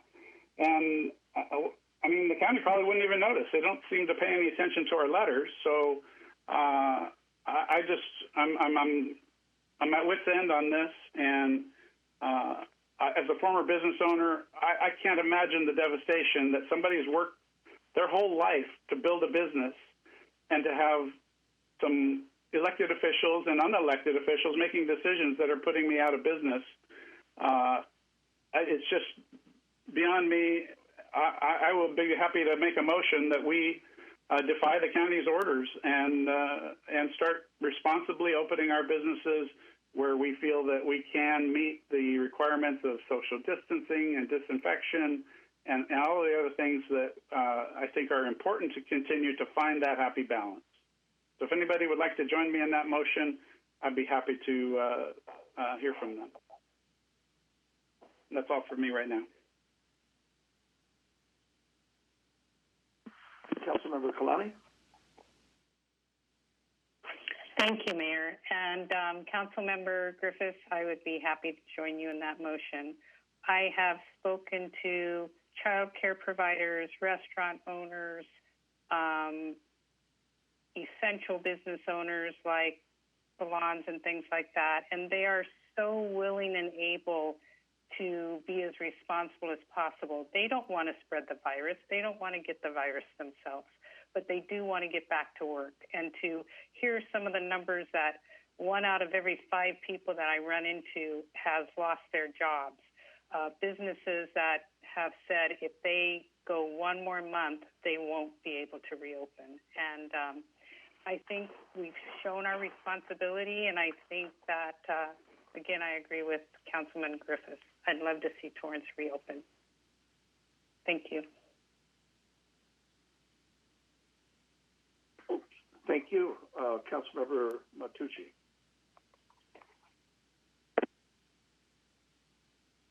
Thank you, Mayor. I too, well, I guess I think I pretty much made myself pretty well understood that I want to open up. If I could open up today, I would. We can take precautions. We can do our social distancing. We can do our masks, but we do need to open Torrance. What other cities do, that's out of our control. What the county does, that's obviously out of our control. I would also like to add that I'd like to call for an emergency meeting for next Tuesday, May 26th, because I think taking a dark night while people are struggling at home, I don't think it's right. I think we need to come back and figure this stuff out. Yes, I would join you as well, Mike, on your motion to defy LA County, the state, U.S. government, and if we're held liable personally, I would rather go to jail than see my city burned down to the ground, because that's what we're doing by just sitting on our hands and doing absolutely nothing. All we keep on doing is twiddling around the bureaucratic spoon into the mixture of what what we've been seeing is just complete defiance on the LA County level and at the state level. They're defying our people. They're defying our business owners. They're defying the workers that are being sent home. This is not just about greedy business owners. This is about the workers that work there and their families. So I don't want to beat this horse to death. So yes, Mike, I will join you on that fight, and I will gladly fight LA County, the state, and the federal government any day. And just because we need to get back to work immediately, and let's take the precautions, masks, whatever with the precautions. Is it one person per 100 square feet of retail? I'm okay with that. But we need to open for business. All right, that's where I'm at. Thank you, Mayor. Thank you. Can I have the city attorney? Yes, Your Honor.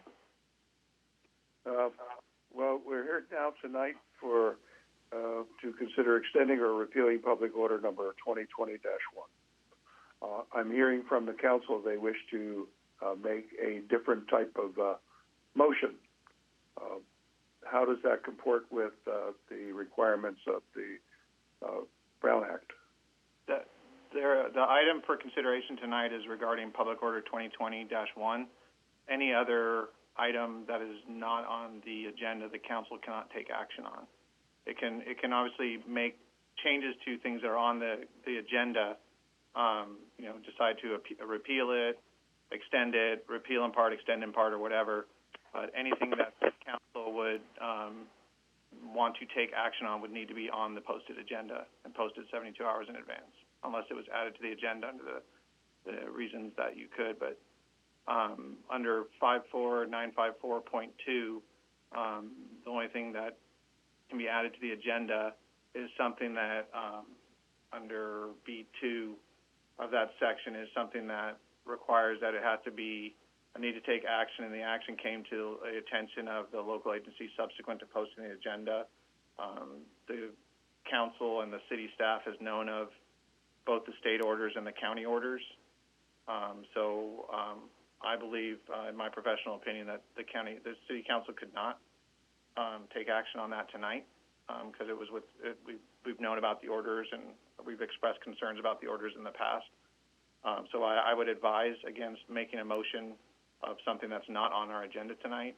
If the council would rather set it for either the next meeting on June 2nd, or as Councilman Matucci, I believe earlier, said he'd like to call a special meeting next week or some other date, that would be a much safer move for the council, because obviously a violation of the Brown Act is a misdemeanor. Yeah, I was aware of that.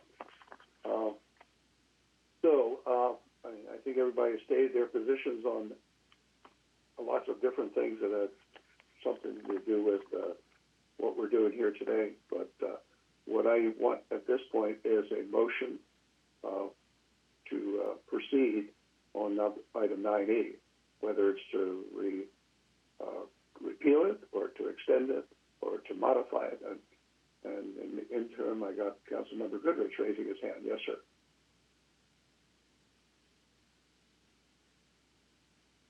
Yes, thank you, Mayor. After hearing everybody's comments and hearing the city attorney's advice, just wanted to weigh in on this. I understand the frustration. I'm frustrated as well. I think that although it's government's job to be conservative and when it comes to public safety matters, I think they are being too conservative, and I think we need to move this along. But what I'm really concerned about here is I think we need to check ourselves a little bit here. You know, there's protests going on that are illegal and endangering other people. We're talking about just going out and breaking the law tonight and defying LA County. But there's some very basic politics 101 steps that haven't even been taken yet. I was in contact with our county supervisor, and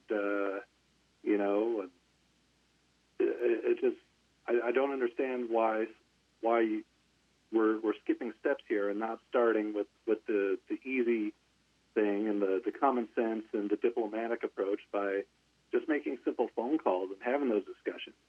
And although we can't meet in person, we have technology. There's nothing to say that we can't organize a Zoom meeting with ourselves and 20 representatives from the community and have a virtual town hall with our county supervisor. At the very least, a bare minimum, before we do something like defying their order, it would just be good form to call them up and be like, hey, this is what we're planning to do. This is our last resort here. Can you throw us a bone? I know there's, in this era, in the last few years, politics have gotten very messy, and it's easy to emotionally react. But there's just some simple things that we could be doing, options that we haven't exhausted yet, that I think would be a good first step, and frankly should have been done a couple of weeks ago before we got to this point.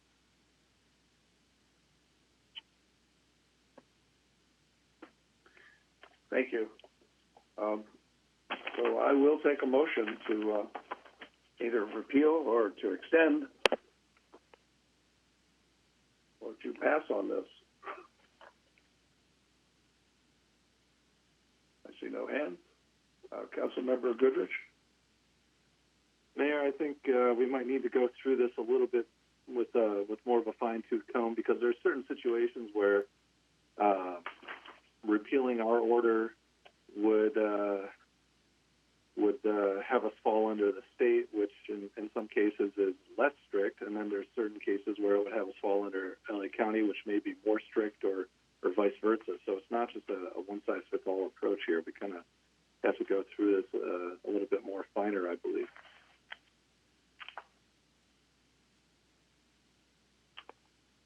Well, we need input for that. We need a motion. Councilmember Chen, you have an idea? Actually, I've read through this already and saw the table from Assistant City Attorney Tasha Strader, I thought, and the explanation from the City Attorney. I thought, looking at that, I'm ready to make a motion to repeal Public Order 2021 because there's a lot of redundancy there. We don't need to cause more confusion or redundancy. And then because it just falls under the county or state, and then that's my motion to repeal Public Order 2021. Matucci, second. Okay, I have a second from Matucci. Any further discussion on this? I know, Mr. Goodrich, you had some ideas, so now would be the time to discuss that.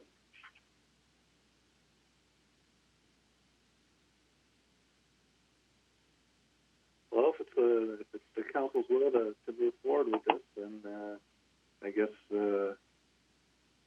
I'd personally be more comfortable taking it section by section and and just going through these a little bit better. But it sounds like it's the council's will to move forward, so that'll be it. Okay, so we do have a motion and a second. Any further discussion? Seeing none, then I will. Oh, sorry, Councilmember Kalani. Could we address just a moment the repealing of sections 1 through 8 and extending sections 9 and 10? Maybe Mr. Sullivan could help explain that a little bit better. Yes, this is Patrick Sullivan. That's a good idea. Patrick Sullivan, City Attorney. What Councilwoman Kalani is referring to, if you kind of look at pages 2 and 3 of the item, most of 1 through 8 kind of deals with closing of certain businesses, and then also kind of sanitation, cleaning, things like that. Most of those are covered by the LA County, or they just weren't. Some of them weren't addressed. Like they didn't address the setup in parking lots outside of restaurants to take away some required parking. Even if we were to repeal 1 through 8, that's a policy that our Community Development Department through Danny Santana had come up to allow the businesses that didn't have drive-throughs to do that. So even if that was repealed, that section is still being handled by staff. So again, 1 through 8 is kind of the standard. The first were the closures, then the kind of cleanliness and sanitation. Looking at section 9 of the original order, that deals with suspension of discontinuation or shutoffs of water, sewer, trash, electricity, where the state's order was more limited to water. And then we also limited the imposition of late payment or fees for delinquent utilities. Although the states didn't address that, Southern California Edison addressed it on its own. We couldn't find that SoCal Gas had done the same. The state order goes a little farther. They ordered to reconnect anyone who'd been disconnected or shut off due to lack of payment. It's my understanding that Torrance has not done that during this time period. And then finally, the last part of Section 9 was the city had done the stopping of imposition of late penalties or fees for parking violations. Obviously, that's not addressed in the state or the county orders because that's our own thing. And then finally, if you look at Section 10 with evictions, the county order, the health order does not address it at all. The state order does, but there are some differences.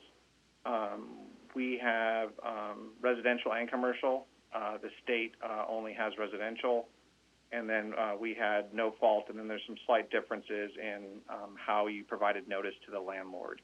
But to just summarize again, so 1 through 8 is kind of the standard stuff that's mostly covered by the county. Section 9 deals with utilities and parking fines, and then Section 10 deals with the evictions.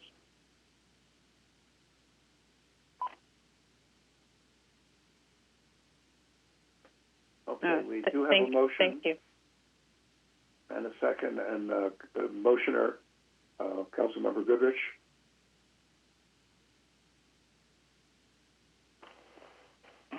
Yes, I identified a couple of the items I talked about going through this a little bit more finely. And, for example, in sections 1 through 8 at the very bottom, by repealing this, we would be saying it's okay to not provide no-touch disposable receptacles for use by employees, which is a pretty easy thing to do, and I think it's kind of common sense in terms of maintaining a sanitary environment. So I don't want to throw the baby out with the bathwater here. I want to keep some of the good stuff. Another one I found is on the next page, page 3.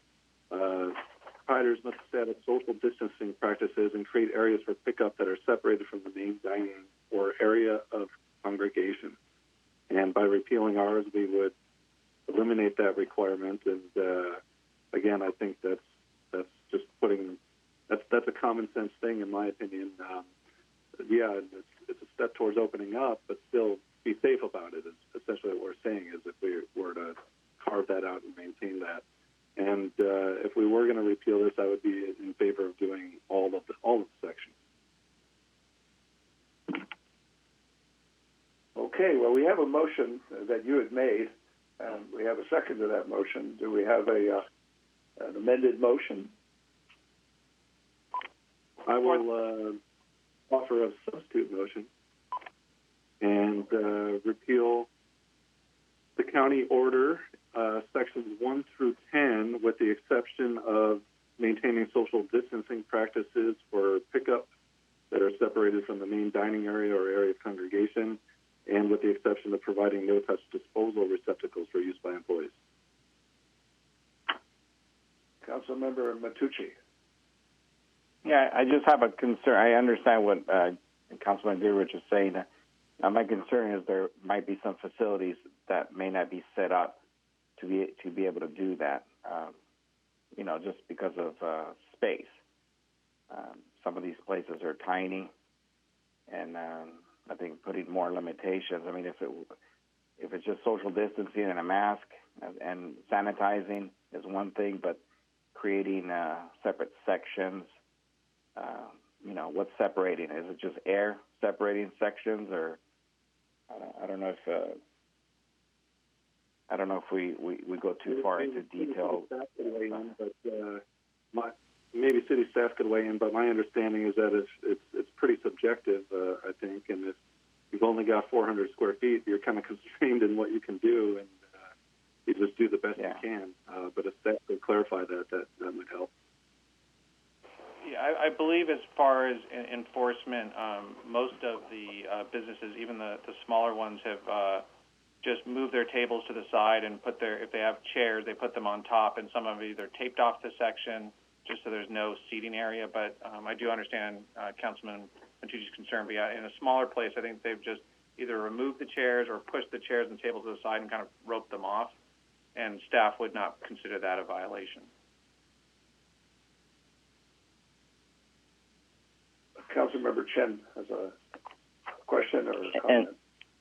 Well, I have a comment, and one of my rationale with the original motion was each business have their own unique situation, and the way I saw the original recommendation written by staff was there was a lot of overlap, and the way I see it is the businesses know the guidelines that the city has given out, and we can't cover every corner cases.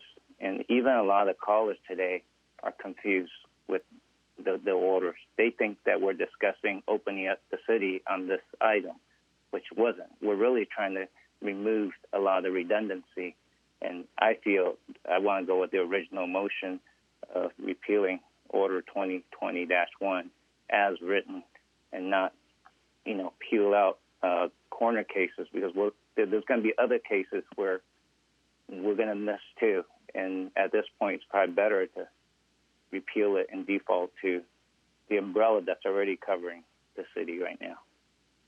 So I'm going back to the original motion, Mayor. All right. So I'll go back to the original second. Yeah. Okay. So and for clarification, the original motion was sections 1 through 8 or 1 through 10? 1 through 10. I think it was an entire repeal. 1 through 10. Yeah, entire repeal. Thank you. And so just so the record's clear, we had a motion, then a motion with a second, a substitute motion that didn't get a second, and now we're back to a substitute motion with a second, which is back to the first motion. I'll withdraw the substitute motion if that helps. Okay. That does help. But it's still it's clear as mud. It truly is. But in essence, what we do is we're making a motion is to repeal Public Order number 2020-1 in its entirety. Correct, and it would be the resolution that is attached to the supplemental, not the resolution that would be attached to the original item. All right. Okay, I think we have it all. And the motioner was... Chen, and second by Matucci. Second by Matucci. All right. Now we'll take a roll call. Thank you, Your Honor. Councilmember Ashcraft? Yes. Councilmember Chen. Yes. Councilmember Goodrich.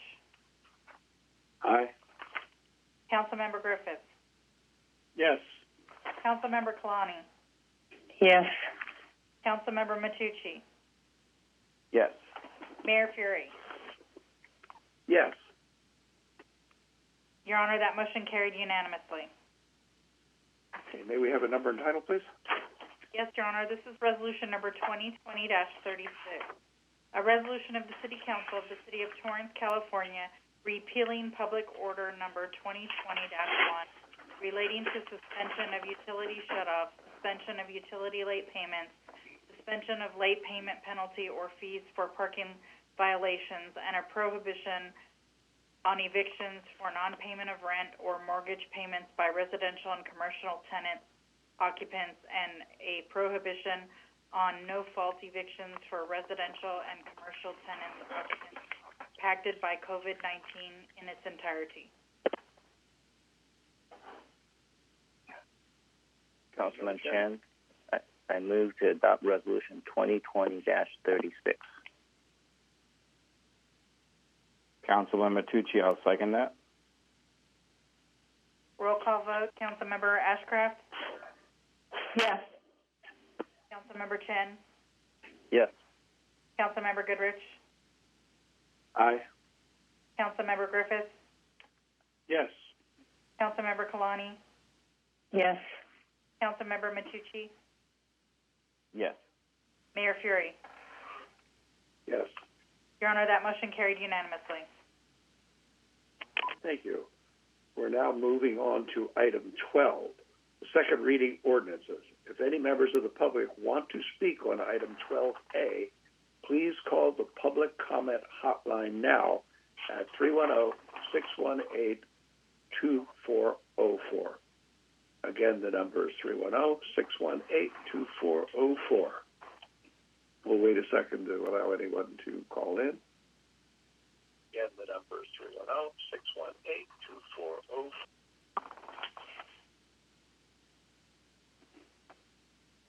All right, item 12A is the second and final reading of ordinance number 3868, amending the Torrance Municipal Code, section 16.2.6A, regarding when orders issued by the city manager acting as the director of public services must be ratified by the city council. Anybody from the council wish to be heard?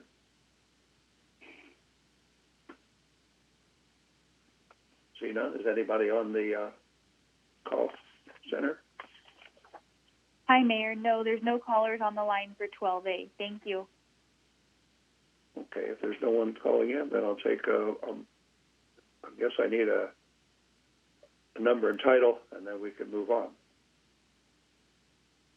Your Honor, this is ordinance number 3868, an ordinance of the City Council of the City of Torrance, California, amending the Torrance Municipal Code, section 16.2.6A, regarding when orders issued by the city manager acting as the director of public services must be ratified by the City Council.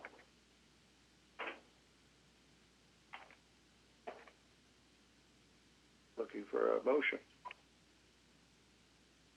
Councilmember Chen. Mayor, I move to adopt ordinance number 3868.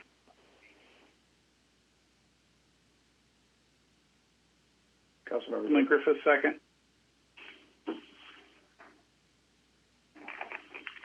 Roll call vote. Councilmember Ashcraft? Yes. Councilmember Chen? Yes. Councilmember Goodrich? Maintain consistency with my vote last week. I vote no. Councilmember Griffith? Yes. Councilmember Kalani? Yes. Councilmember Matucci? Yes. Mayor Fury? And staying consistent, I will also vote no. Your Honor, that motion carries with Councilmember Goodrich and yourself voting no. Thank you. Takes us to oral communications. Now moving on to oral communications. If you wish to speak on items not on the agenda, please call. The public comment hotline is 310-618-2404.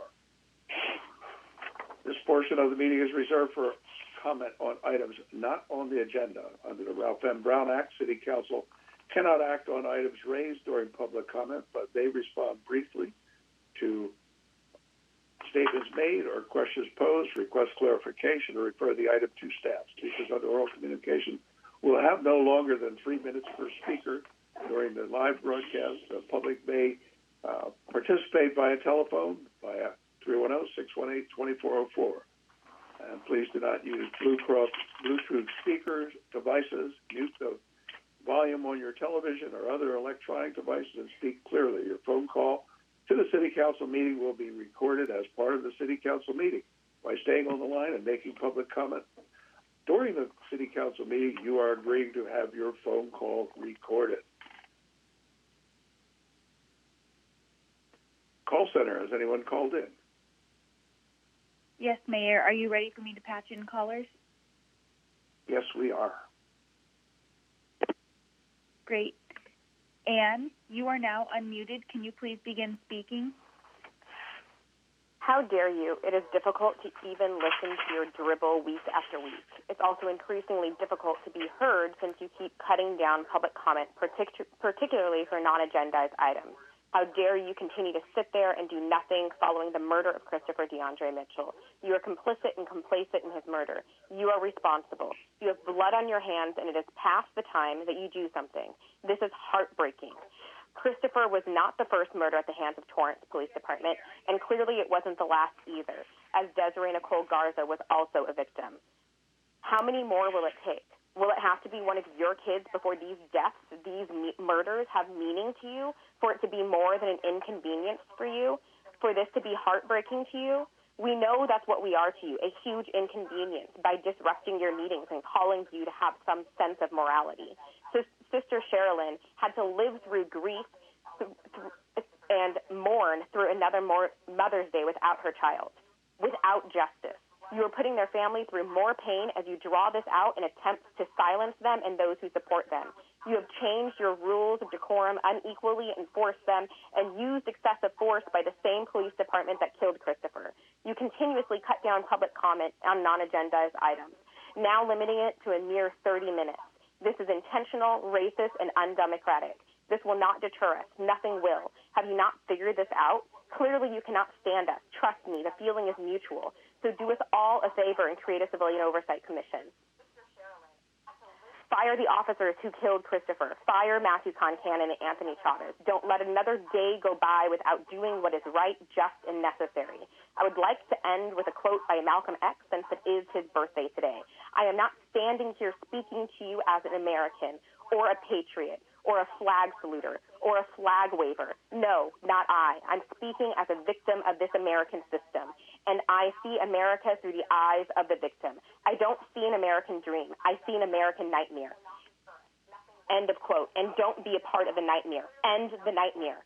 Create a civilian oversight commission and fire the police department immediately. Fire the officers who killed Christopher immediately.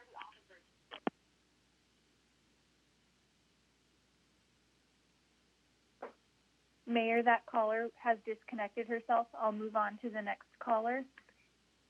Thank Elizabeth, you are now unmuted. Can you please begin speaking? Elizabeth Duncan. Yes. I'm here to remind you again that Anthony Chavez and Matthew Concannon approached a sleeping Christopher Mitchell, woke him up, shined a flashlight in his face, and gave him a conflicting set of instructions. He did not attempt to flee. He did not draw a weapon. He apologized and attempted to understand what they wanted, and then they killed him. This all took 15 seconds. To do and say nothing about his murder is to sanction it. To allow Chavez and Concannon to continue working is to say that you accept and approve of their actions. It is to say that you are okay with every other citizen of Torrance being subjected to the 15-second rule of judgment and execution. Chavez and Concannon should be an embarrassment to this city. They should horrify and terrify the citizens of Torrance. The citizens should know that these same trigger-happy officers may be the same ones patrolling their neighborhood, their civic event, their beach. Why aren't more people horrified? Is it because we have normalized the murder of young black men by police? We have been told over and over again for centuries, explicitly and implicitly, that black lives have less worth. But this is a lie. Saying that Black Lives Matter is a way to refute that lie. Do Torrance police believe that black lives are worth as much as every other life? Anthony Chavez and Matthew Concannon need to be taken off the streets. They will murder again, and when they do, you will be responsible. Your inaction has told them that you agree with them. Just remember that the police are here to serve the people. Torrance desperately needs a police oversight commission. Let's get these discussions out of the general meetings and into an appropriate and dedicated space. This can only benefit the people of Torrance, the people who elected you. I'm done. Thank you.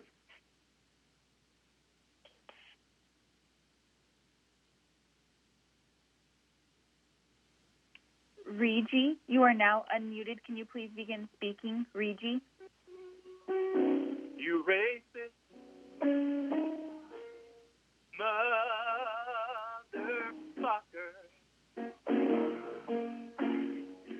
Oh, Patrick Fury, you're a bitch. Oh, you're so racist, so racist, motherfucker. And I say, fuck you.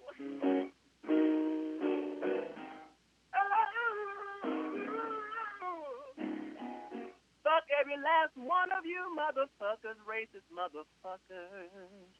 It looks like they're adding another white motherfucker to this place. Ashcroft, I know you would have been on here before, but I know you couldn't wait to inject your racism into this moment. We've been waiting for the justice for Christopher DeAndre Mitchell for a long time. And it's quite interesting that you are now in the hot seat of adversity. Your money is leaving you, and now Fury and Jackson, you old motherfuckers, are now part of a vulnerable population.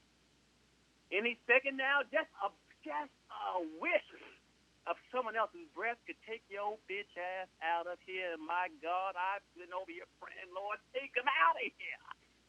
And to see the discord happening on this board is reminiscent of the racist type of attitudes that you bitch-ass motherfuckers cannot work together, you sorry sons of bitches.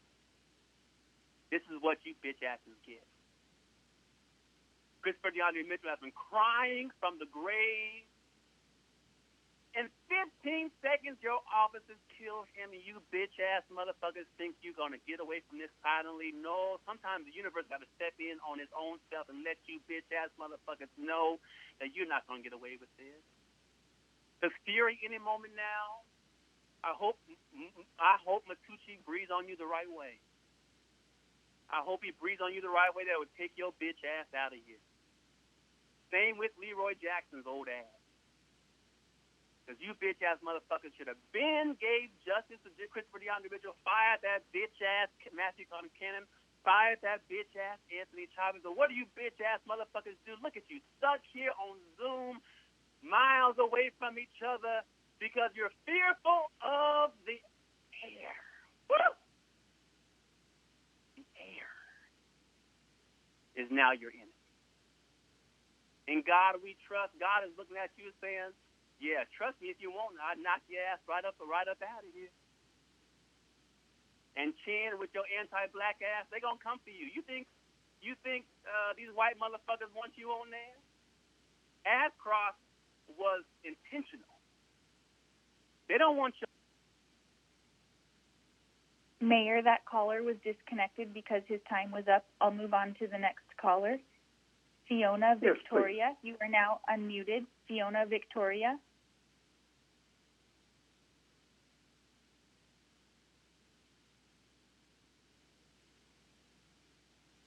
Fiona, are you still on the line? Yeah, sorry, I had mute on. Hello. I am calling in solidarity with the family of Christopher DeAndre Mitchell and with Black Lives Matter to demand justice for his death. I know you know this by now, Patty, but your officers murdered him.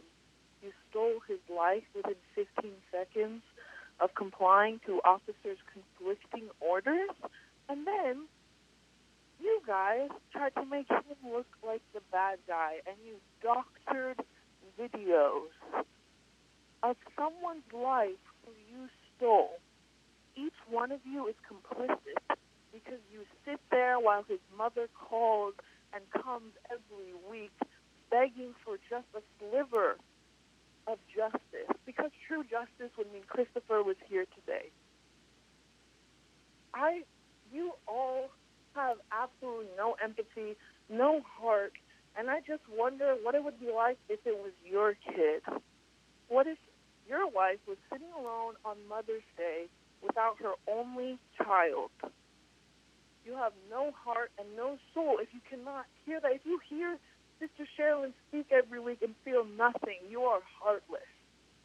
She should not have to come to this forum to listen to your bullshit all day long for fucking hours. We deserve a Civilians Oversight Commission. And we need Anthony Chavez and Matthew Concannon fired. And because it's Malcolm X's birthday, I'm going to read one of my favorite quotes from him. The white liberal differs from the white conservative only in one way. The liberal is more deceitful than the conservative, Patrick. Both want power, but the white liberal, who's the one who has perfected the art of posing as black people's friend and benefactor. Does that remind you of anyone there, Fury? Because it sure makes me think about you.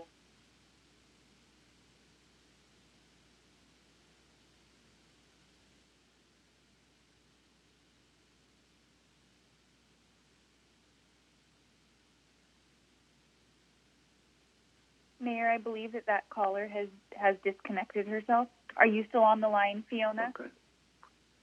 Okay. I'll move on to the next Sounds like she caller. left. Okay. Andy, you are now unmuted. Can you please begin speaking, Andy?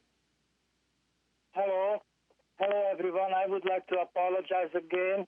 Mr. Mayor called me basically stupid. Like he said, I don't know what I'm talking about. And I know I'm having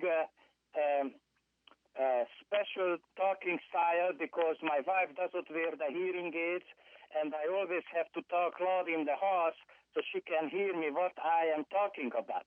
But you missed the point. I'm calling in not because I want to help the city and my fellow citizens, but also because I care. And I would like to tell you the bad news. You cannot go against the county and state orders. You can change your local ordinance here and emergency orders. Mr. Jackson can change it or do anything else, but the county and the state orders, you have to abide them. I did not believe that I'm going to agree with Mr. Goodrich, but he said the right thing. Legally, you cannot go against the state order. But on the other side, the city and everybody is in very big trouble. The movie industry, the retail industry, and the restaurant industry is the biggest trouble ever been. They were dying already, and this gonna put in the coffin, the COVID-19 in the coffin, gonna put not nails, it's gonna be spikes in it. Because this is going to last quite a long time, and the restaurant industry, the movie industry, and the retail industry, they were already dying. Even I'm buying my stuff on online retailers. So I don't know how you're going to get income to pay these high wages, high salaries, and high pension plans for your workers. And Mr. Mayor, I know I criticize you, but I did not like it when you said, I liked it. You guys saved every employee of the city. Whoever works for the city, they did not lose their job. And just think about it, there's the city workers. Lots of people, thousands of people lost their job. Be a mayor for the citizens. not the city employees, because everybody counts, everybody is essential. It's very nice. You guys saved all the city employees' jobs and income and pensions, but what about the rest of the citizens? Now get on the phone, talk to your representatives, pressure the representatives. That's legal. Going against the order, it's not. Persuade them we have to go back to work. You are the mayor. Mayor, that caller was disconnected because his time was up. I'll move on to the next caller. Please do. Kim, you are now unmuted. Can you please begin speaking, Kim? Kim Isaacs? Yes, ma'am. Hello?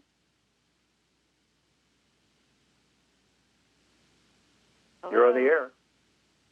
Oh, I wasn't sure if anybody could hear me. So I was saying hello. Yeah, I'm calling because I'm a black mother and I have a black son. And I am calling on behalf of Black Lives Matter. And I am afraid for him because this country has no humanity for black people. There's no justice. There's no consequence for killing them. And just in the way that Christopher was killed, that could have been my son. And it continually happens over and over and over again. And there's no consequence. So I would like to demand justice in the name of Christopher. I would like a creation of a civilian oversight commission, not the police policing the police, which just does nothing but allow the police to get away with murdering yet another black citizen. And I would like for the officers to be fired that killed him. That's what I would like. And Anthony Chavez and Matthew Concannon, they need to be fired because we need to be treated the same way that white people are treated. Our lives need to be valued in the exact same way. And this happens over and over again, and there is zero accountability. And it's time that it stops so that we can live freely the way white people do. Period. That's all I have to say. Thank you, ma'am.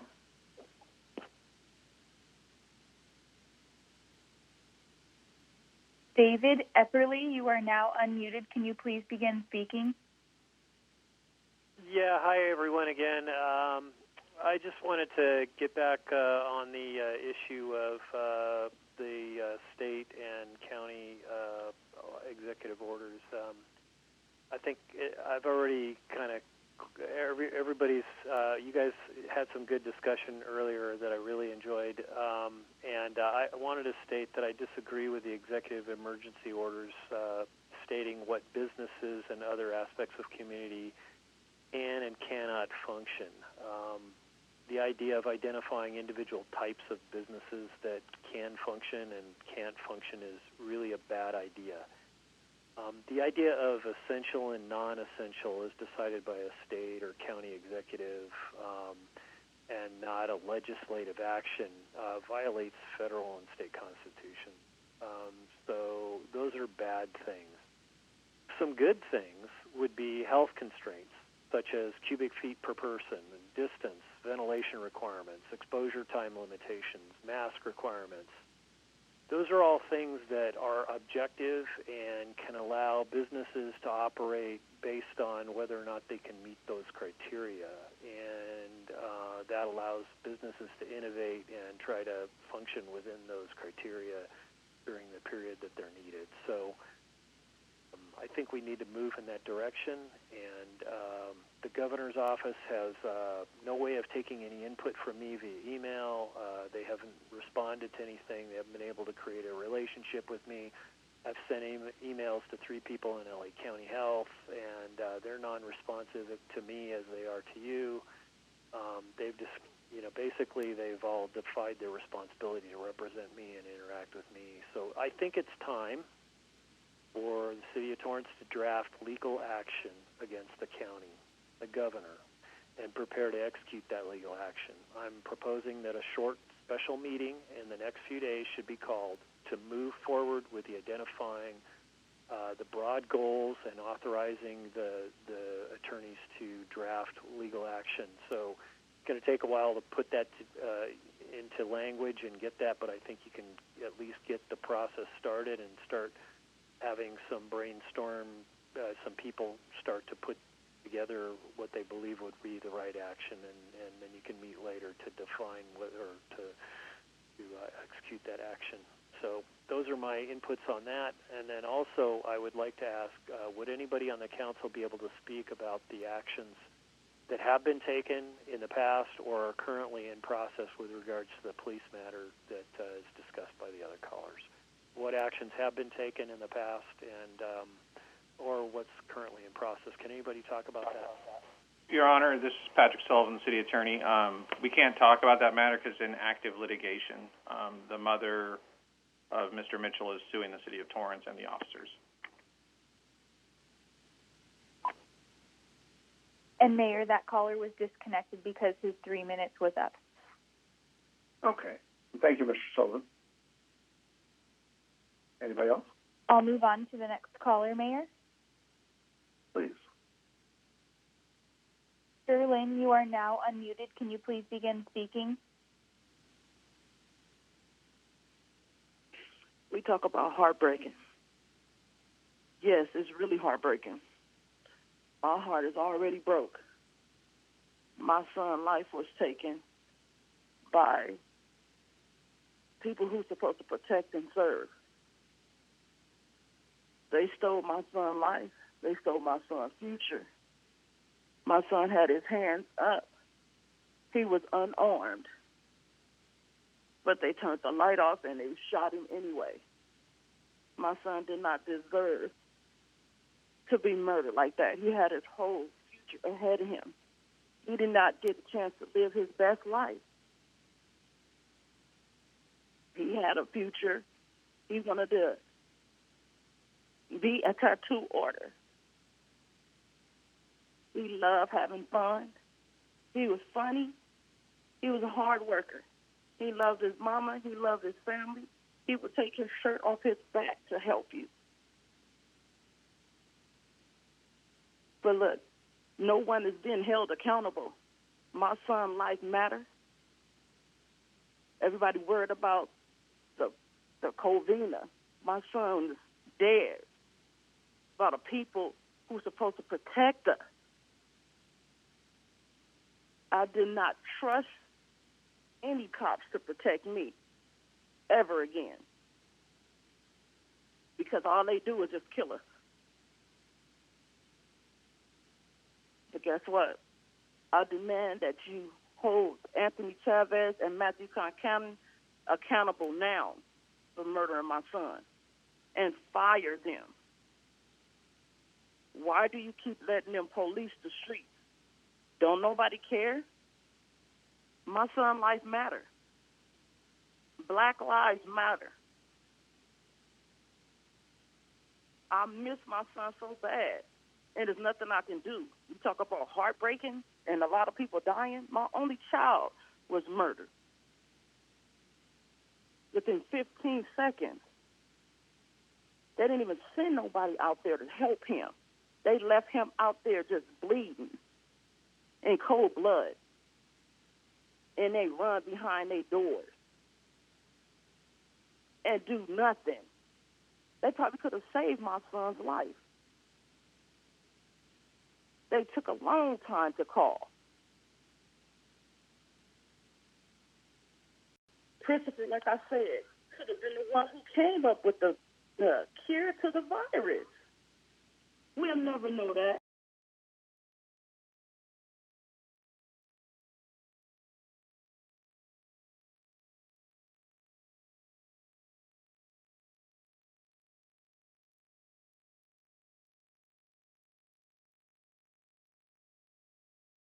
Time was up.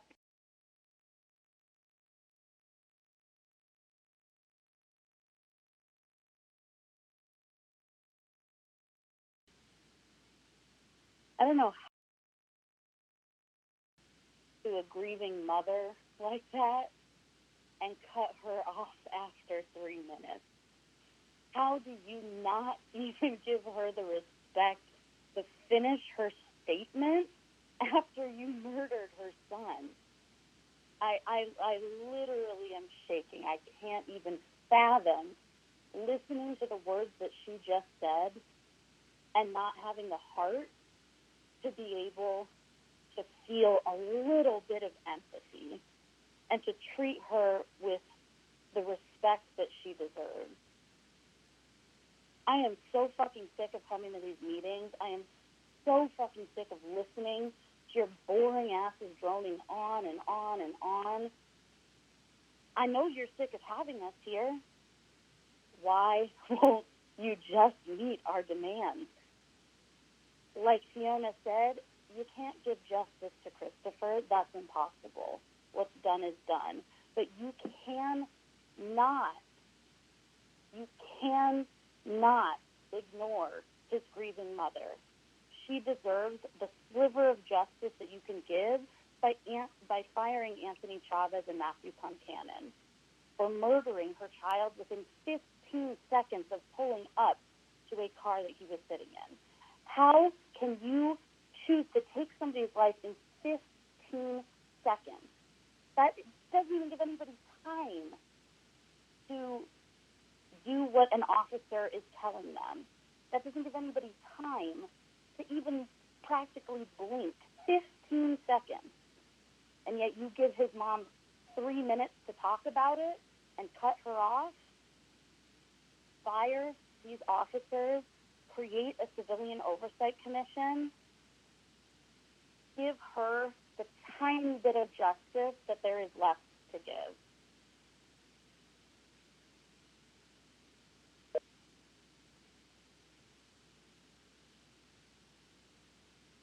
Mayor, that caller has disconnected herself. I'll move on to the next caller.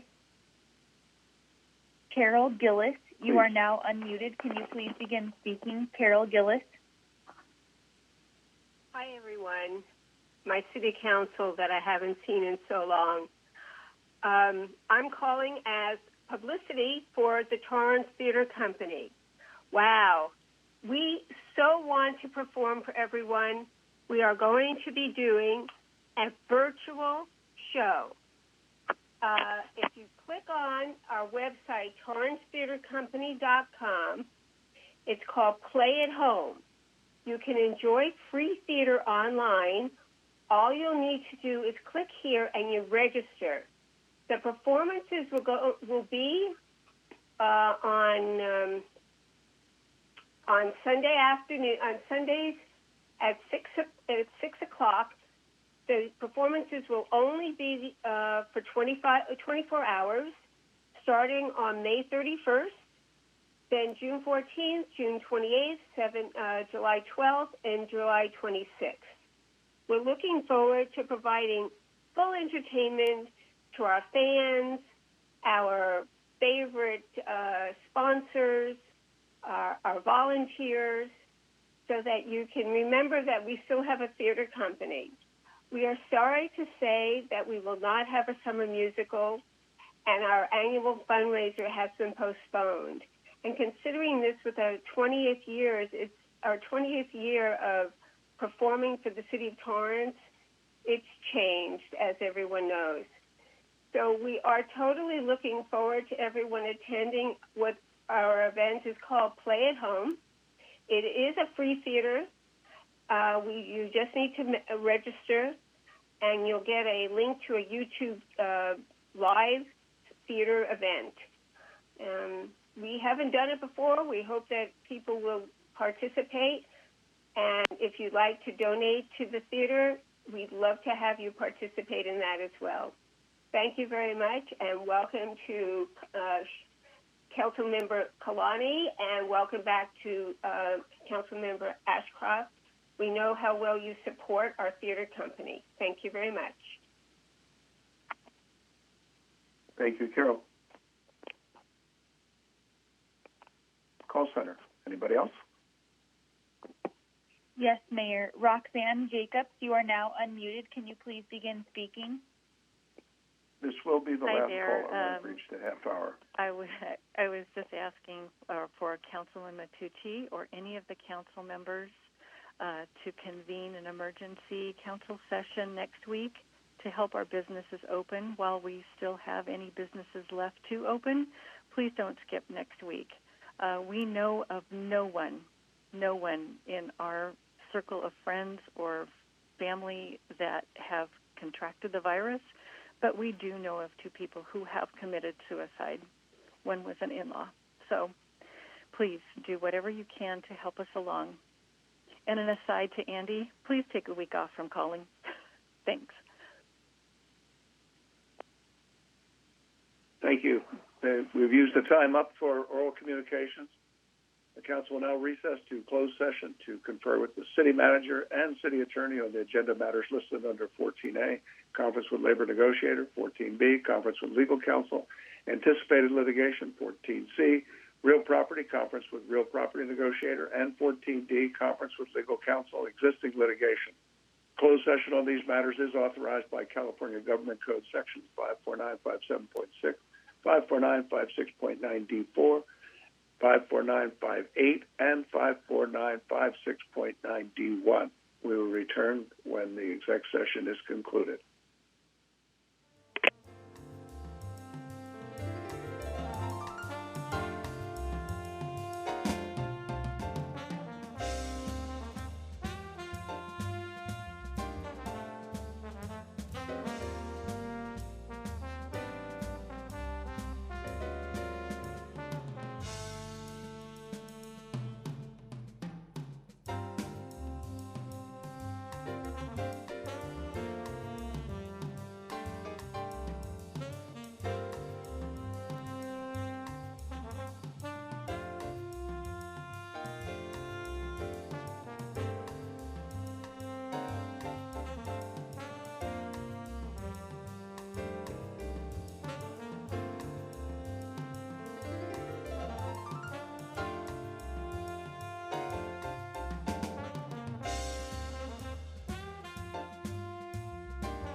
Okay, we're back from our closed session.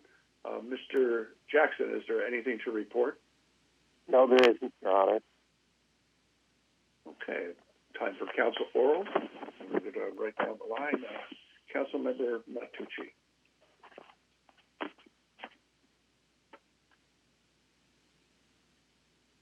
Thank you, Mayor. If I may ask our city attorney about the whole Brown Act violation of earlier, I wanted to get some clarification. My understanding is what Councilman Mike Griffith was asking for is to bring back discussion on possibly putting together a resolution. That was my understanding. Is that considered a Brown Act violation if we actually took, direct the staff to come back with something? This is Patrick Sullivan, City Attorney. I apologize if I misunderstood. I took Councilman Griffiths and several other council people's comments as that they were planning to make the motion tonight. If that's not what it was, then I apologize. I took it as unless I misunderstood. Yeah, so I took it as he said he was ready to make the motion, and several other people said they were ready to join. So I took it as the motion was going to be made tonight, and if that was not the intent, then I apologize. I might have misunderstood what the intent of the motion was. It may have been the intent. I thought that the motion could have been to just for educational purpose on my end. The motion, I believe, was to either extend or repeal that order, but then. At that point in time, I believe the request was to bring back a resolution, but I didn't know if it could be done at the same time or if now is the appropriate time. But I would like. Mm-hmm. I'm sorry, maybe I mistook it, but when we were discussing the motion, he said, "I'm ready to make a motion to defy the county," and then there were several people who said they're ready to join too. So maybe I mistook what they were saying as they wanted something to come back. I know there was a later discussion of a special meeting, but it was too long a time. Maybe I conflated the two together, and if so, I apologize. No. I can clarify my words if that would help. So the council can always request to bring an item back. I thought the council was trying to make a motion tonight, and that motion, that as I understood it, was not on the agenda. I got you. Okay, understood. Okay, and so I think Councilman Griffith. I don't know if he's intending on making the request tonight, but I do feel that we need to take some kind of action, and I do feel that the need to come back here next Tuesday. I don't know what the process is of calling for a special meeting, but I think we need to be here at work while everybody else is out there suffering. And I think we need to be here and figure it out and bring something back to discuss. Those are my thoughts. I don't know what the process is. I'm asking. Sure. Again, this is Patrick Sullivan, City Attorney. The mayor or a majority of the council can call a special meeting under the Brown Act. It's Government Code Section 54956A, and it just says that a special meeting may be called by any time by the presiding officer or by a majority of the members by delivering written notice to each member of the legislative body and to each newspaper of general circulation and radio or television station that was requested notice. And then we also have to post the notice on the agency's website. It's my understanding that the council members have signed a written waiver of that notice, although I defer to the city clerk on that, but that's my understanding. I don't know if the newest members, Kalani and Ashcraft, have signed that, but that's the usual thing. As long as that's been waived, then they don't actually need to deliver the written notice. We just have to put a thing up at least 24 hours prior to the special meeting that it's being held. So if you want to work on works, or if you want to work on if people have already made plans, you might want to look at other dates, but as long as you work out the date that the council can be here, that shouldn't be a problem for the staff to get that agenda posted. And if you give us direction of what you'd like on that agenda.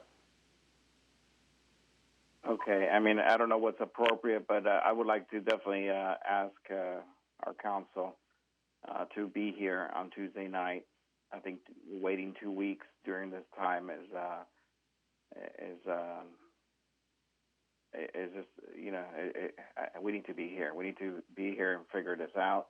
I actually like the wording that Councilman Griffith had, so I don't know if he's willing to bring it up, but if not, I will. But I would definitely like us to come back and discuss a resolution to open up businesses under our guidelines. So whatever needs to be done, that's where I'm at.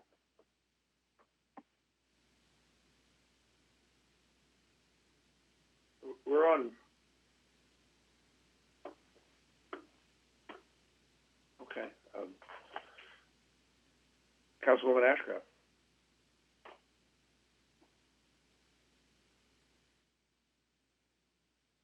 I'm sorry. I'd like to wish everybody a pleasant Memorial Day as much as you can be. And I'd like to give best wishes to our first responder, Ricky Cradle. I understand he's doing a little better. I know there's ups and downs, and he's had a little bit of an up, and that's wonderful. Very happy for that and his family. And that's all I have to say. I'm looking forward to other council members weighing in on this. I really was going to be out of town. I'll have to see if I can do on Tuesday. So I have to see how this goes, what everybody else is going to discuss. Thank you. Thank you. Councilmember Chen. Thank you, Mayor. I'd like to also wish one of our staff members, Dominica Margadichian, best wishes. Thankful for her support and during my tenure here. Wish her the best in the city of San Gabriel. And with respect to having a meeting before June 2nd, that was my concern. I would definitely be able to make it on next Tuesday or another date if we need a quorum. But what I would like to have to bring back is for the city attorney. I think I might have shared with the city attorney earlier. Provide us maybe a couple of options, whether if it's either it's a resolution, but at the same time, what I'm asking myself and my colleagues, yes, continue to reach out to our state legislatures, and it's not meant to poke them in the eye, but really come back with options we can take, whether it's a resolution or litigation, to give us those options that we can take, and the county and the state open up before our next meeting. That's even better. But at least the next meeting, I would really like our city attorney to give us maybe, I'm thinking maybe it might be two options at least. One might be a resolution. The other one, I think, might be what is our litigation option that we can take to initiate it, when those emergency, I don't know what you call it, Mr. Sullivan.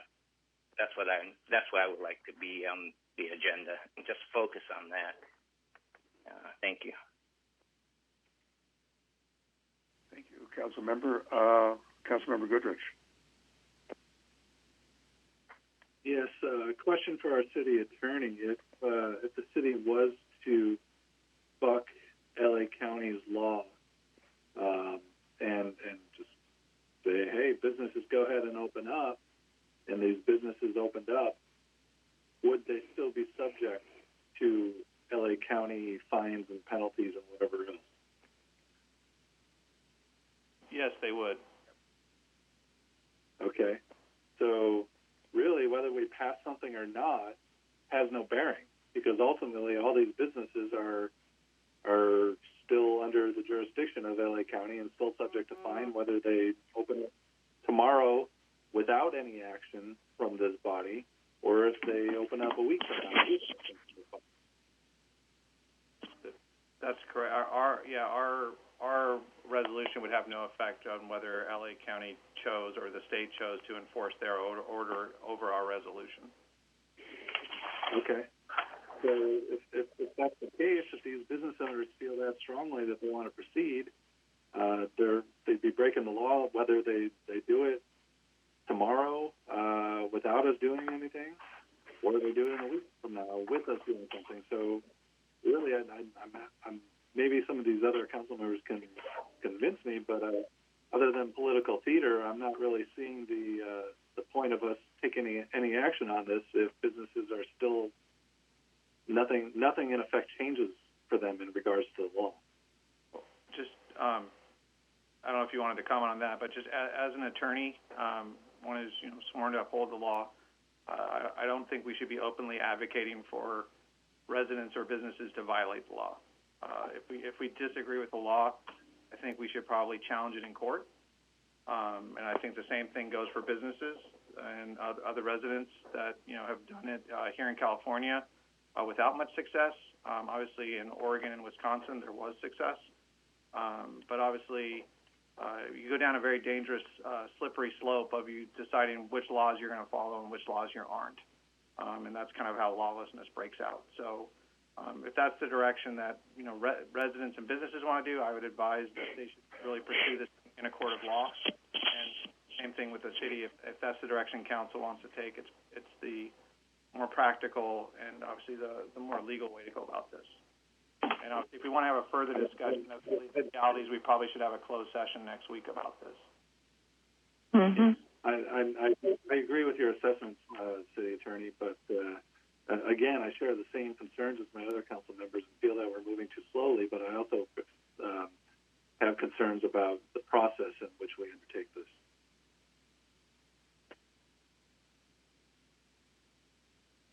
Is that it? Thank you. Councilmember Griffith. Thank you, Mayor. I do want to share my congratulations to Dominica Mrgadichian, who's moving on, leaving our third floor up here, and she's been a great asset to the city, and I wish her the best of luck. And I certainly wish all the residents of Torrance a wonderful holiday weekend from Memorial Day. But to get back to the point that we discussed earlier that was a little off of topic on that particular agenda item, I do feel it's really important that whether we're able to pass anything or not, that we have a deep discussion that we can actually potentially take some action, whether it's to direct the city attorney to file a legal action or to file our own orders to our businesses in defiance of the county. I just think we have to have an opportunity to have that discussion, to let our businesses know that we care about them and that we're willing to work for them. They're making the monstrous sacrifice for us in keeping it closed, keeping their businesses closed. And I'm more than willing to come back next Tuesday in an effort to try to move this process forward.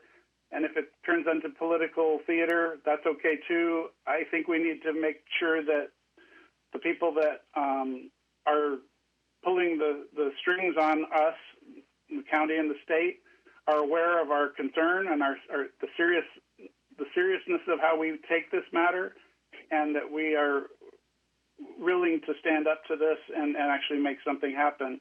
And so with the concurrence of my colleagues, I would like that we call a special meeting next Tuesday with the open agenda item to discuss options for trying to get our businesses back open in a responsible way. And if I can get my colleagues to support that, I think that would be a fantastic thing, and I think our public would be very supportive.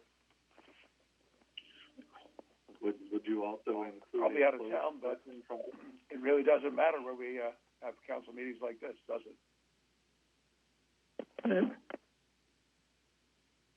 Councilmember Griffiths, are you also including a closed session further? Sure, we can have a closed session prior to the meeting just to have further discussion if that would be beneficial to staff and also to give us more information than what we may have at the moment. But I think we need to make the extra effort. I'm still a closed session would be appropriate. I'll entertain the discussion. You were really garbled in what I heard. Mm-hmm. What did you say? I said I'm still a little cautious, perhaps skeptical, but I will entertain the discussion. Okay. Okay. So we'll do a special meeting next week with an executive session in advance. And this is the city attorney. Anything else? This is the city attorney, Your Honor. Just briefly, I will work with the city clerk and the city manager to get an agenda out for next Tuesday. I assume we'll use the standard times of 5:30 for closed session and 7 p.m. for open session. Yeah, that should work. That's fine. Okay. Thank you. That was all for me. Thank you very much. I do have a question about that. Would you change the adjournment then tonight? Yeah. That'd be up to the city clerk. You could either change the adjournment or we could just call the special meeting, and then you don't have to change the adjournment because they've already given concurrence for that. Okay. Yeah. Okay. But it's better to let them know we're coming back next week in case somebody does watch the end. We could just add on that there'll be a anything special. Else? Whoever does the adjournment could just add on that there'll be a special meeting on the 26th. Sounds good. Councilwoman Kalani. Thank you, Mayor. Just a couple of things. Congratulations and best wishes always to Dominica. And also, I wish that everybody enjoys their weekend, Memorial Day, while we remember those who passed away during military service. And just a comment. I wanted to make sure that people understood and knew that I was not suggesting a motion of any kind outside of the one that we were in discussion about. And I don't think it's political theater when we're listening to what the residents and businesses of Torrance are asking us to do as their representatives. So with that, I wish everybody a wonderful evening. Thank you, and you're absolutely right. It isn't political theater when you're listening to the community. That's for sure. Thank you, sir. I think, though, what I'm hearing here is that council wants options, or they want to create options, and I truly suggest that anyone who has an option should submit that option, so that staff will have some idea of what you want to do. Because, just saying we want to do something, that's good. As I mentioned earlier, everybody sitting on the dais has the ability to contact your elected officials. You don't have to wait. That is, I think, political theater when you just spout and spout and spout and don't do anything. But I think if you pick up the telephone or you send an email or send a text message or send a letter that you craft yourself and not say, staff, draw me up a letter. I've been to places as an elected official, and the staff member says, I have an elected here, and that gets you in the door. Staff to staff, they try to bring an elected official with them so they get some actual conversation with the other elected officials. Staff can go to D.C. all they want, and they may never meet with any of the elected members in Congress or the Senate.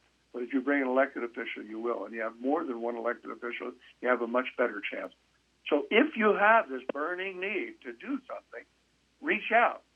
Don't just talk amongst yourselves. Don't just talk amongst your friends.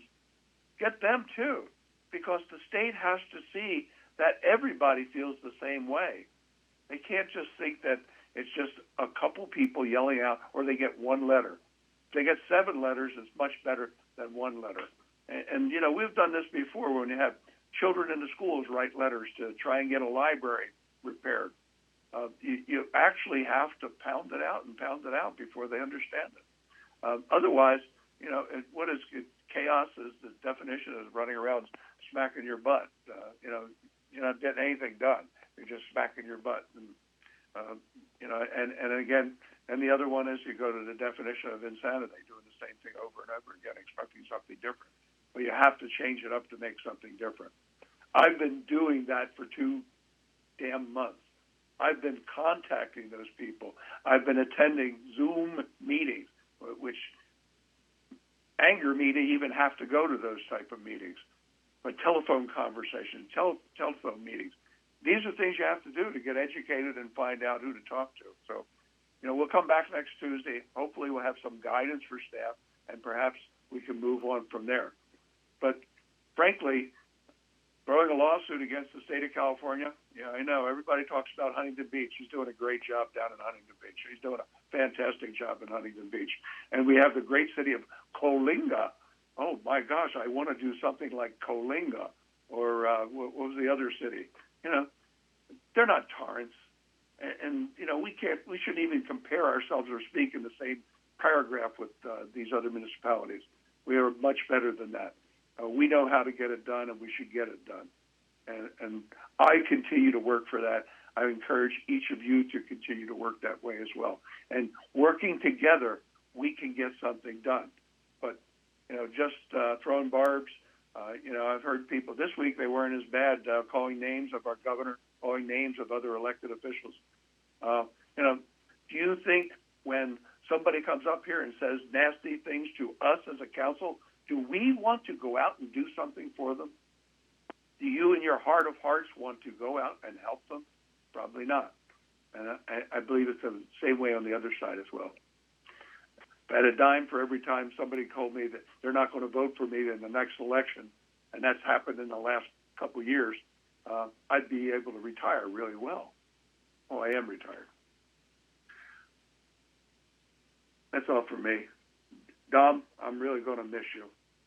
But I know San Gabriel is really getting a jewel, and they'll be better for it, and we will really hurt for losing you.